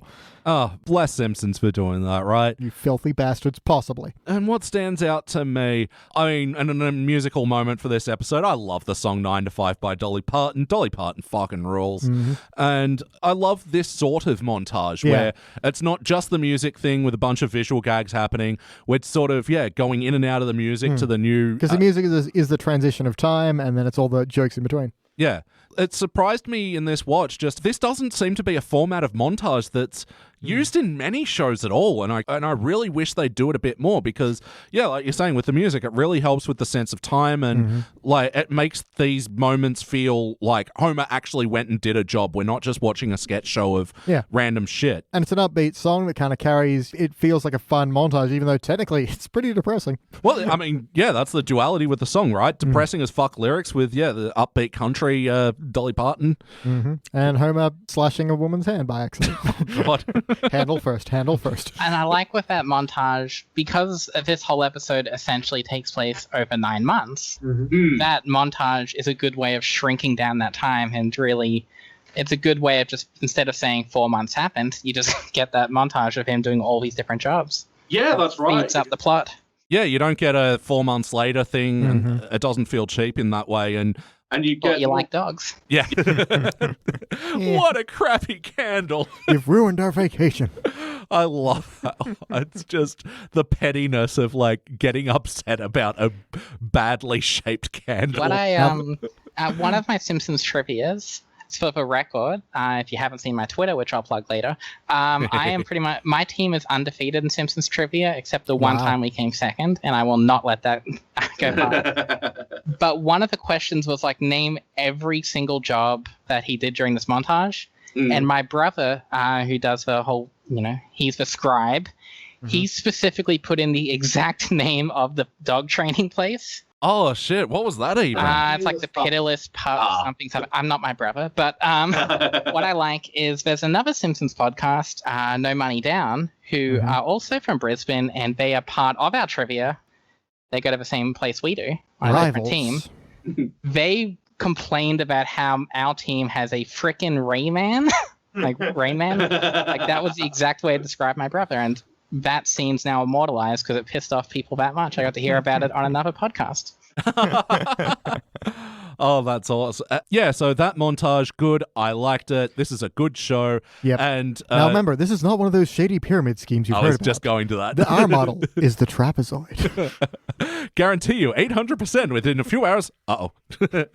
It's so good. I love all these sort of shyster jokes. This was wonderful. Play count. Have you seen this episode before, BT? 9 to 5 times. Very good joke. Thank you. I only just came up with it. It's extra funny because you usually say the lower number. Anyway, how about you, Diana? Is this a new episode for you? No, I don't think it is. I have seen this probably a couple hundred times. Yeah. There was a period of time where I'd watch this probably 10 times alone. So, Wow. There was like the 1 or 2 months where it was just my go-to episode. Yeah. No, I will say, actually, I don't think this has ever been my go-to episode, but, like, always relished in it when it came on. And this is sort of, like, what's really good about doing these critical watches and giving space and time between all the classic era episodes is, you can really let an episode shine. And, man, this one shines a lot brighter than I would have given it credit for, actually. Yeah, I mean, it's not your laugh-a-second rapid-fire jokes, but the emotion on this one really does land. And, again, the joke-telling is very solid. Yeah, well, being that the emotion's going to be a big part of the episode, but before we get there, let's quickly talk about what little wackiness there is in these this very early emotional episode. What were the cartoony moments that stood out to you? Man, there's not much in terms of cartoony wackiness. I do love Homer begins the story by like turning the blades of the windmill too fast. Yeah. And Bart and Lisa like think it's over. Like, you had a problem turning blades, you got over it. I thought it was done. At this rate, you'll be the guy that hands out the putters. Yes, sir. I always loved the time period where Homer worked at the mini golf place and how they bring it back every now and then. It just seems like such a minuscule part of his life, and they revisit it on so many occasions. One thing that's a very surprising thing is if you ever rewatch that 90s show from season 19, that episode ends with Marge getting pregnant in the same castle she gets pregnant in here. So you get to see that same scene redone with the 90s hairstyles, which is weird. Oh, interesting. Because, yeah, they make a point that this one was the early 80s as well. And Yep. so, yeah, while they are retconning a lot of stuff in 90s show, they're like, and this one's still sort of the same, except instead of Supertramp, they're listening to, Devil, what was the 90s artist? Hootie and the Blowfish. Well, a hill that I will die on is that 90s show is more faithful to the show than the season 9 one where they get naked and run around town, because their love nest was not the windmill. They were having sex in the castle, not the windmill. Season 19 is more faithful to the show than season 9. I'm sorry, I had to say it. As someone who also defends that 90s show to a certain degree, I will be on that hill with you. Yeah, oh, you weren't on that Nope. episode as well. I got to hear DJ Y yell about it through the floor. But, hey, I D. feel like once you got to season 19, you can't complain about the timeline anymore.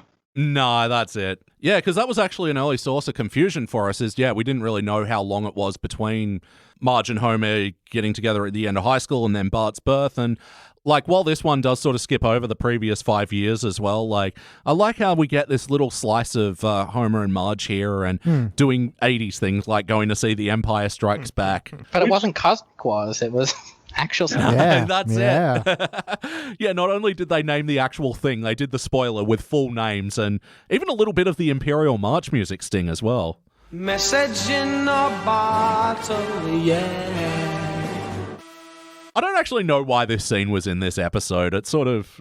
I think it's just like you said, to show them doing coupley things. They then, go to a burger place and they're driving and singing along and having a good time. And I feel like the writer of the episode had the ending of Empire Strikes Back spoiled for them, and they just had to vent their frustration.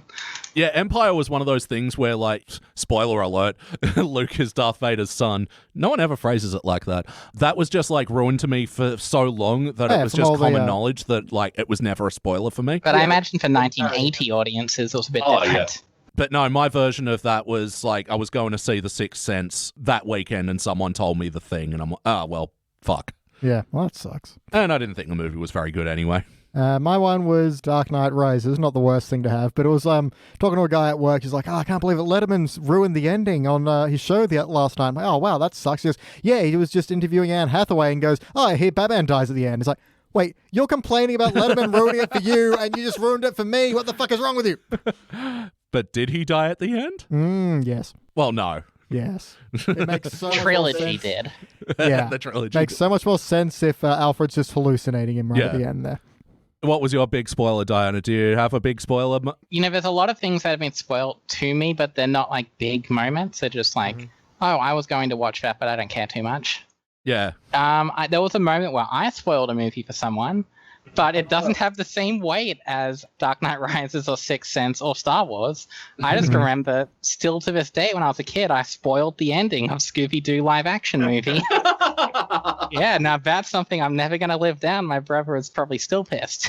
Well, you've been unmasked as the real monster here. Yeah, the monster was unleashed. That is... Actually, my mom almost, because we have, our weekly family meetings on Zoom now, because 2020.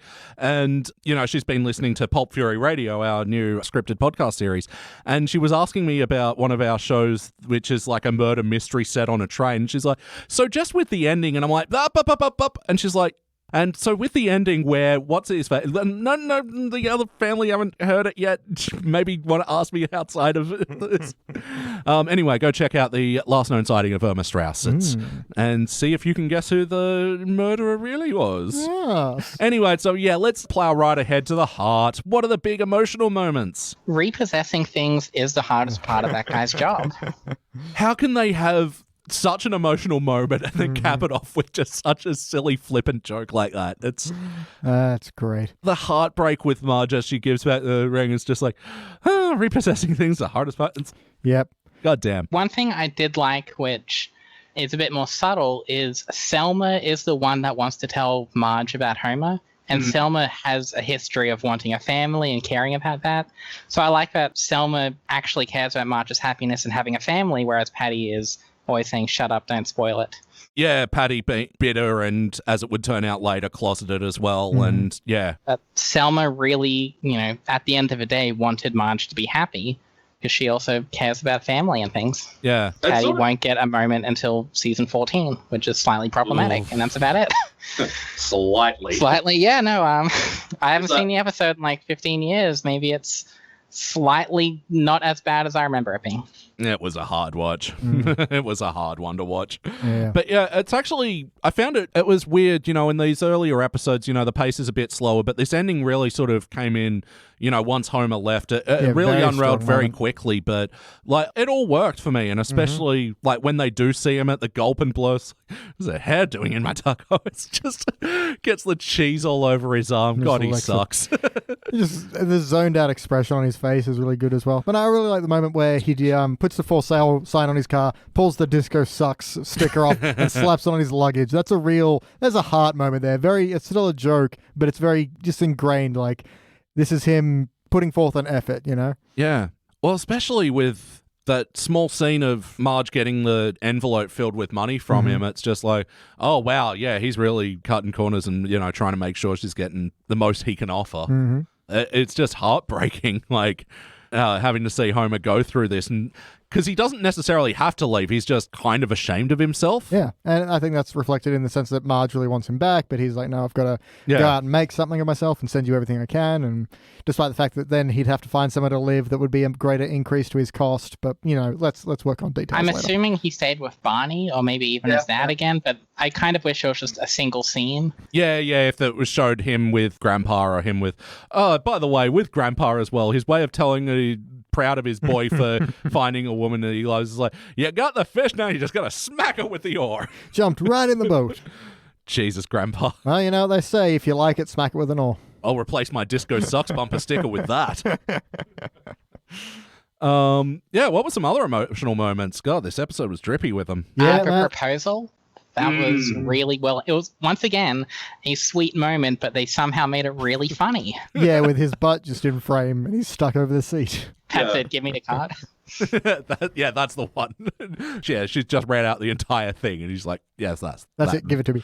Yeah, I do like every single moment in this that has a big heart also has something undermining it, but not to the point where it collapses, just to the point where it's still also very funny. And my favorite example of that is going to be where he stands up to Patty or Selma or whichever one at the delivery, where she's like, hey, fat boy. And he's like, no, you listen, I'm paying for this, and this is my baby, and you're going to show me some respect.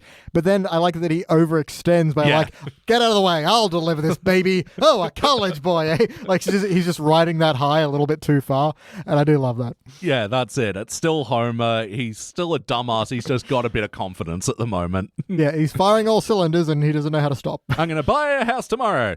Don't you have to go to your job? Someone will cover for me. Oh, and how about Homer getting the job at the nuclear power plant? I like how they did that misdirect as well with, like, because obviously we know he's got the job at the plant, but then showing him not getting it as well, I thought was really good. Yeah, we find out Smithers is, where are we here? A Where's my note? kegmeister. Kegmeister, and incredibly nepotistic, whatever the term is. I don't know.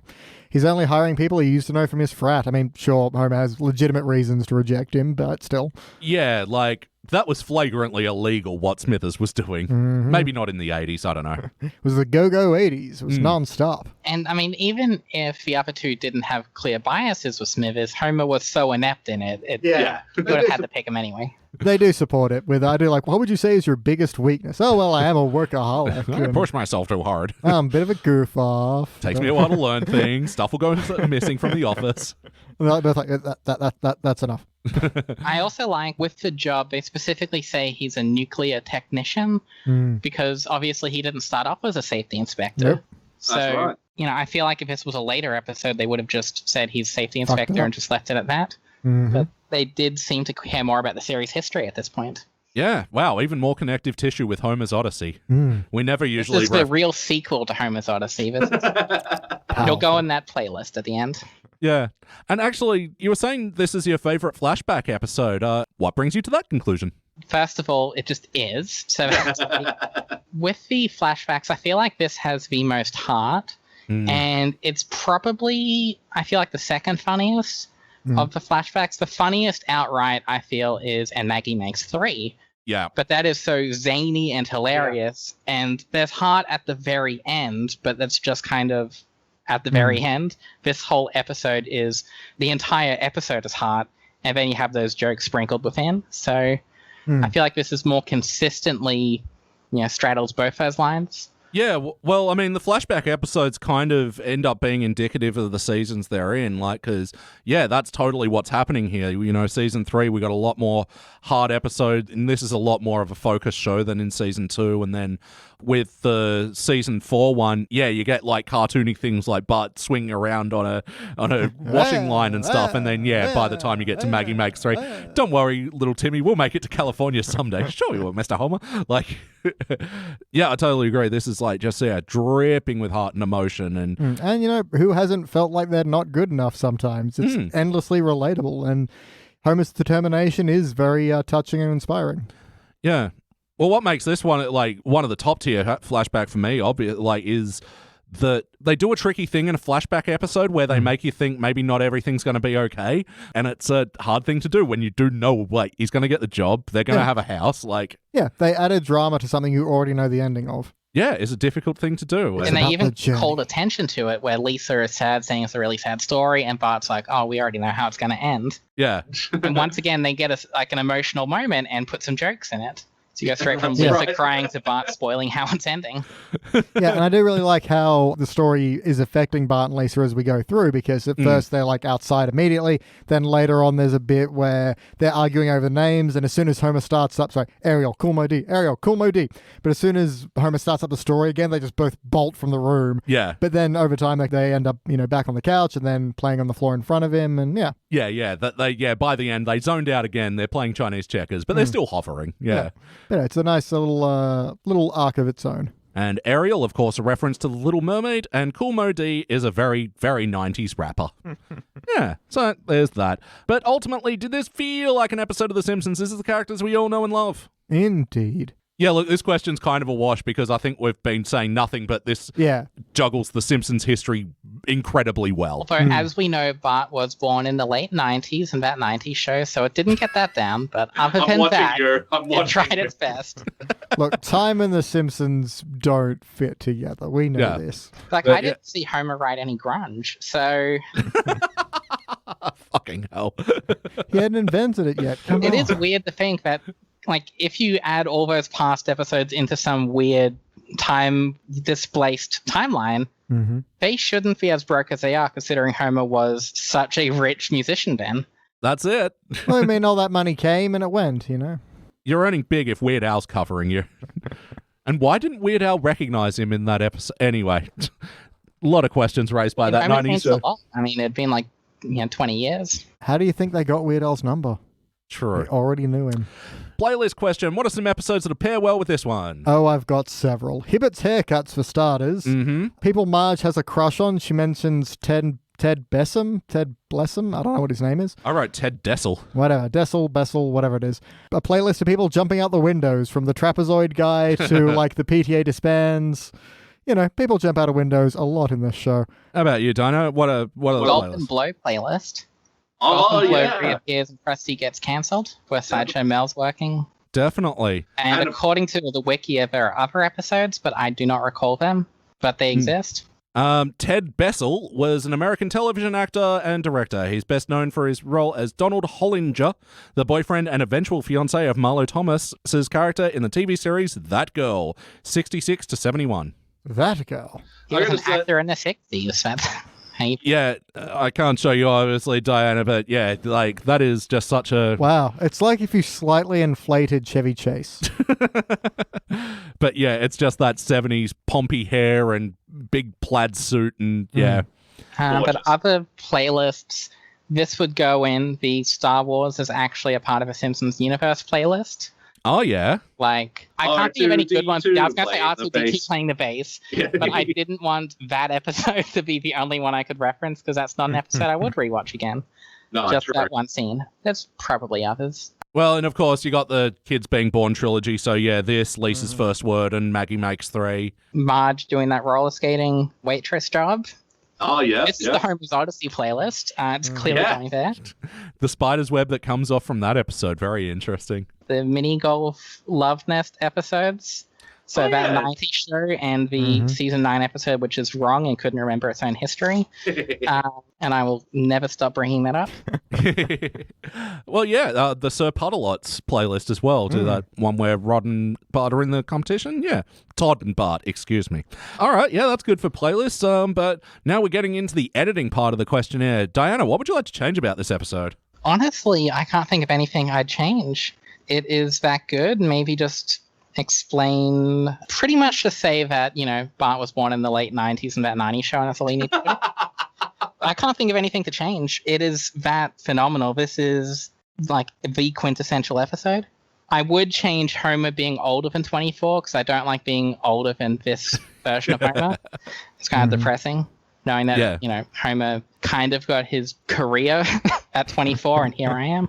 No, it's funny, when I was getting to the age that the Simpsons kids were, I'm Lisa's age, I'm Bart's age, and now it's like, oh, fuck, I'm Homer's age. But Homer's age changes like 3 or 4 times, so you get to have that moment over and over again. Yeah, that's it. In the show, it has been anywhere between 36 and 40 have all been canonized answers. While I know this wasn't the intent, there is something off about them talking about how Marge might be pregnant, and Bart says, "You're a machine, Homer." I don't like the idea of your 10-year-old son pretty much being like, "Wow, you're good at getting people Who's pregnant."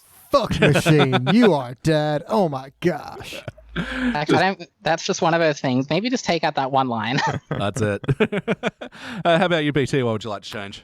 All right, so during the pregnancy test scene, I would really like if Homer had a throwaway line of course, all that money I made for my grunge career, we lost that on at the track and stock exchange. Something like that, just to really... We'll be in the B sharp soon enough, don't worry. Yeah, we'll tie everything together nicely. No, the only thing I want to change is just more corncob pipe. So Homer's just cut the entire rest of the episode. It's just Homer sitting on the couch smoking the corncob pipe, and that's the episode. I similarly have no real ideas for changing this episode. It's just, this is wonderful and magical. It's one of these ones where I'm sitting in the experience and I'm watching it and I'm not thinking about, well, tighten the screws here and that's not necessary. And even for a very slow-paced episode, there is not a lot of wasted time here. I'm astounded with this episode, quite frankly. And that means we are here. Diana, do you have any other notes before we rank this thing? Yeah, I have a couple very particular niche ones. One of which is the green car that Homer is driving is in, I believe, a Simpsons Hit and Run video game as one of his optional cars. I love that chain steering wheel. Yeah, no, that's it. And there were some very nice moments with the lighting in this. When they're on the cliff with the proposal, you can see the nuclear power plant and it's emitting this green aura. And it's really well done. It's it's there to show the power plant for story purposes and everything, but it's this very subtle view. But also the lamps in the Bouvier house. It's not just static lighting. You can see it lights the top and bottom of the lamp, and it's very well done. I feel like you could easily just have ignored that and had a very bright apartment, but they didn't do that. No, that's it. And it really sets the mood for those moments at nighttime and when Homer leaves and when Marge is looking out for Homer. I heard a noise outside. I thought it'd be Homer. It's like, oh, and the mood lighting really goes with all this. And it's all, within this really sad, somber palette that, gorgeous. And a regular viewer would know Homer's losing his hair at this time.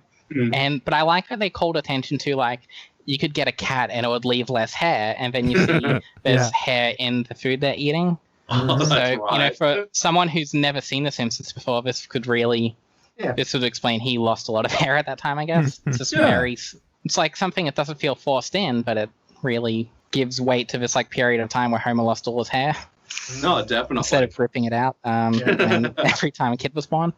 Yeah. And one other thing I just wrote down is at the end when Bart's born, he pulls a lighter out of Homer's pocket and sets him on fire.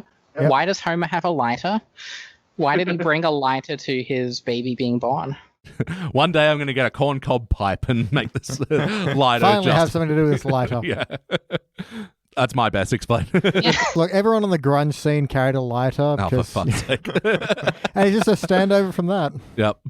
I'm sorry, but you don't respect the classics of season 19. Oh, very good trolling. Very, very good. It is one of the better I am episodes of upset. 19. You at least can't disagree with that. Season 19 is not a high bar to set. No, with a season where Ralph Wiggum becomes the United States president, I mean, Now I'm It's too sad. How about you, BT? Any other notes? So Marge has the usual craving for pancake mix as she did with the other children, and Homer has the same tightness in the chest and profuse sweating. Profuse sweating.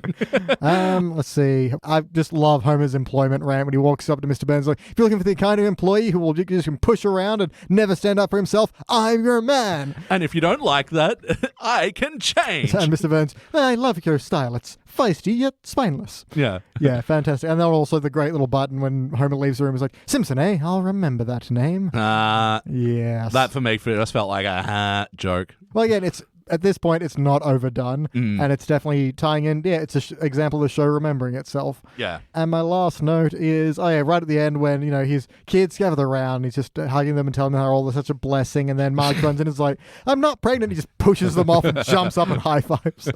Yeah, great moment. Yay! No more children. That's because Homer is sterile. Exactly. Episode, and Now in you're Driver telling Can You Spare Two Dimes? Yeah, that's right. And they were both this season, so I wonder if they planned that. Oh, interesting. Yep. I need a couple of seconds to work through my final notes and figure out what I want to say, but BT, I need you to ask what is arguably the most important question we ever ask on this show. Okay, Diana, you know this is coming. We like to ask our new guests, if you could have a sandwich named after you, what would be on that sandwich? And if that is too difficult, because that is very difficult, simple question of what's the best sandwich? One of my go-tos, this is what I get whenever I am feeling down or hungover or I just don't care about myself, which makes up a good portion of my life, any of those combinations. I would say a sub of some kind, like a meatball sub, like barbecue sauce or aioli. Yeah. Pickles, olives, jalapeno. The veggies most people ignore. No, they're a critical part. They are. They're great. And, whenever I just need to wake myself up and, bring myself to this waking nightmare I live, it's a good place to go. But yeah, that would be mine. No, that sounds delicious. Very the briny. hangover cure. Yeah. You just need to feel everything, You can't just have that stuff that you forget about a minute later. This needs to last with your breath the whole day. It's the full emotional gauntlet sandwich. Yes. Oh, I like that. Very salty, briny as well. Many brined vegetables in that. I enjoy salt. All right, and for my final notes, your mother broke her leg. What? And of course, the whole riff with Bart's name as well, and that Homer goes through the alphabet and ends before F is just, it's so dumb, but it's masterful writing in a way as well. Yeah. That he's so quick for every other possible name you can make fun of. Larry. It seems like he did his fair share of name calling when he was younger. Oh, yeah. We know he gave Smithers a hard time in high school, which is weird because Smithers' age varies wildly as well. Yeah, no, I'm pretty sure he was a baby when Homer was 12. But we don't talk about that. Also, speaking of Smithers, this is apparently, thanks to the people at IMDb, this is the first time Smithers' first name is ever mentioned. Oh, really? According to IMDb, you can fault them if it's wrong, but it sounds believable. Wow, Waylon, you old Kegmeister. It's interesting when these things get established, after season 2, Yeah. It apparently comes from the puppeteer Wayland Flowers. There you go. 7 out of 7 people found that interesting. But no, it makes sense because they would have never had a prompt to use his first name. Yeah. But a guy who used to know him back in college is going to go, Smithers! Oh, yes, that's what I call you. It's going to be Waylon. Yeah. You Kegmeister. Yeah, and the wedding sequence as well. I can't believe we haven't talked about this. Oh, my gosh. We see the first appearance of Cletus, and he is a lot heavier than... It's just a different dude also named Cletus. There's only one Cletus in the world. That's how names work. Yeah. Same with Carl, Carl. Yep, not going to get into how that works. But anyway, yeah, I love that just there is nothing appealing about this place. They get a fucking punch card for their wedding, and... I do really love the pan up to the clock and it moves by 2 minutes and then pans back down. Especially because, if you've been to weddings, sometimes it's just, oh, come on, they like each other. Fucking hurry up. And now they all read vows about how they like each other. One thing I don't like, which it's not this episode's fault, but, Marge seems relatively content with the wedding. Because she just cares about Homer. But in the Milhouse Divided in season 8, they kind of show that little sequel moment to this. Yeah. And it's kind of a downer when you put that episode in this episode's time frame. You think like, wow, Marge was really depressed. Yeah, because from all indications of this episode, yeah, it's not how I pictured my day, but you're how I pictured, like, it's all very sweet. Yeah, she understands that this is the best they can do, and there's no blame on that. Whereas other iterations, they've come back. I can't remember which one it is, but they do it playing the same kind of scene. There's a bit where she says something like, it's getting less and less likely that my friends and family are going to jump out and yell surprise. Yeah, that's the one. Yes, this is Homer thinking the best outlook on all this, and he's telling the story. He kind of doesn't think about Marge's perspective until he worries his relationships on the rocks. Depressing, but wow. It's realistic. Yeah, it's realistic, but I also like just that they appreciate this is the best they have. I still don't really understand why their family wasn't there, just grandpa. Had to pay for wedding tickets. Well, I guess that's it. If guests are a cost and, they're trying to make it look as bleak as possible, it struck me as weird. Mm-hmm. That, they didn't have at least a skeleton crew well, there. Grandpa probably didn't want to go, and the Bouviers didn't want to either, because they suck. And here's $10 worth of chips, and you may kiss the bride. Oh, Yes! I love the Casio keyboard playing the wedding march as well. I had the subtitles on, and it described it as cheesy keyboard. Accurate. Dad, can we have a can of frosting for lunch? Yeah, sure. And another bit of Simpsons fun is as long as he's got 8 fingers and 8 toes. Very, very good continuity there. All right, it's time to rank this thing. And Diana, it is your turn to go first. This is the easiest cubic of my life. It's easily the first cubic of my life. But now this is such an easy cubic. It is like top to bottom, head to 8 toes. It is just fantastically done. There is not really a dull moment. It's slow paced, but it owns that, and it just delivers for heart the whole time. Yeah. Really, there's not every joke lands, I feel. It's a great 22 minutes of TV. Yeah, absolutely. And, like I was saying before, is like when you watch the classics and only the classics, the episodes kind of merge together. And like this sort of, in my memory, was just, it's the flashback episode where they finally, get hitched and Bart gets born, whatever. But yeah, just taking this on its own, separate from the rest of the canon, like this holds the fuck up. And yeah, it's definitely not as hilarious as a lot of cubics, but fucking hell, they just nail the story. It carries the weight of Simpsons continuity, and it's just impressive, really. I'm cubic as well, BT. So the whole thing, I've kind of sat on the gold cubic border because, I like to keep you in suspense sometimes. But you decided to go bronze. Oh, no, I'm going to straight fail. The reason being that the question comes down to how do you define a cubic, and we've often said that it's essential and it's the episodes that could not exist without. To that point, I have a problem in the sense that nothing post-classic could then fit essential because there would already have been an established show. So I like to use the term of when it's unbelievably good, when you really there are so many levels to appreciating how good it is. But this one, however, because it is so essential to The Simpsons DNA and it does handle that balance of comedy and heart so well, I am going to go with the cubic. Woo! Unanimous Cubic Zirconia! We are giving this episode the Simpsons Index Award for Outstanding Achievement in the Field of Excellence. And that's the other episode where they talk about Homer being sterile, so... Yes. Oh, yeah. Homer's sterility playlist. And wow, this will be the 7th episode from season 3 to get the unanimous cubic. It'll be joining Treehouse of Horror 2, which is Everybody's Candy Nightmares. Yep. Lisa's Pony, Flaming Moe's, Lisa the Greek, which we reviewed with Michael Swain, Daddy-Daughter Football Thing, Homer Alone, which I kind of actually regretted giving that a cubic. I don't think I was that That's okay. Treehouse of Horror 2 is not that great either, so... If it was unanimous, then you at least had some support in that one. Did. At least it's not Part of Darkness. True. And Homer at the Bat was another cubic from this season. Homer at Bat, for sure. All right. Well, Diana, thank you so much for joining us today. This was an amazing amount of fun. I'm glad to be here. It's been like 4 years in the making. No, we got there. And yeah, absolutely love to have you back. You mentioned Bart the Mother before. I don't think we've done that yet. I might set that aside for you. Yeah, no, that's one of my favorites. And season 10 is one of the seasons I am most critical of. So I'd like to talk about that because I have very strong opinions about season 10. Oh, absolutely. So we'll hook into that next time. But until then, have you got anything to plug? Do you want people to find you on the internet and such? Yeah.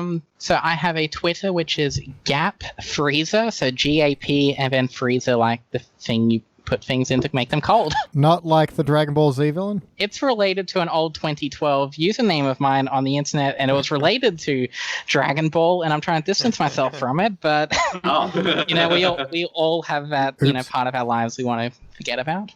There's a link to my YouTube there. I don't really post anything much. It's just I'm a huge fan of the Hitman video game series, and I like to post videos of that. Nothing that amazing. I'm not trying to oversell it. I'm trying to undersell it, so you'll be that impressed by it. But no, you're one of my favorite follows on Twitter as well. Yeah, you've got some amazing jokes floating around there. Except at the moment, all it is me talking about Dragon Quest, because I've managed to play like 8 games in the last 2 months of it. Yeah? Yeah, it's a grind, but it's a fun grind. It's a feel-good grind. It is, it's comfort food. And sometimes you need comfort food when the world's falling apart. Oh, absolutely. This is why Mario 3D All-Stars couldn't have come at a better time for me, because, just dipping right back into that delicious nostalgia with, a couple of the best games of all time and also Super Mario Sunshine. It's a shame there's no Galaxy 2, but, No. you can always get that on the Wii U Virtual Console. Yeah, that's the thing. I've bitched about them not including Galaxy 2, and it's like, oh yeah, they're obviously going to make that paid DLC later, and it's like, I've got a CRT TV set up with a Wii ready to go. I can play Galaxy 2 whenever I want. It's just, it's not on the Switch. But anyway, Elliot, shut up. BT. Yes, you can find our other podcasts. First of all, Thrones of Game, the Game of Thrones podcast that dares to watch the series backwards. It's, quite frankly, the best thing you'll ever hear, because I said so, man.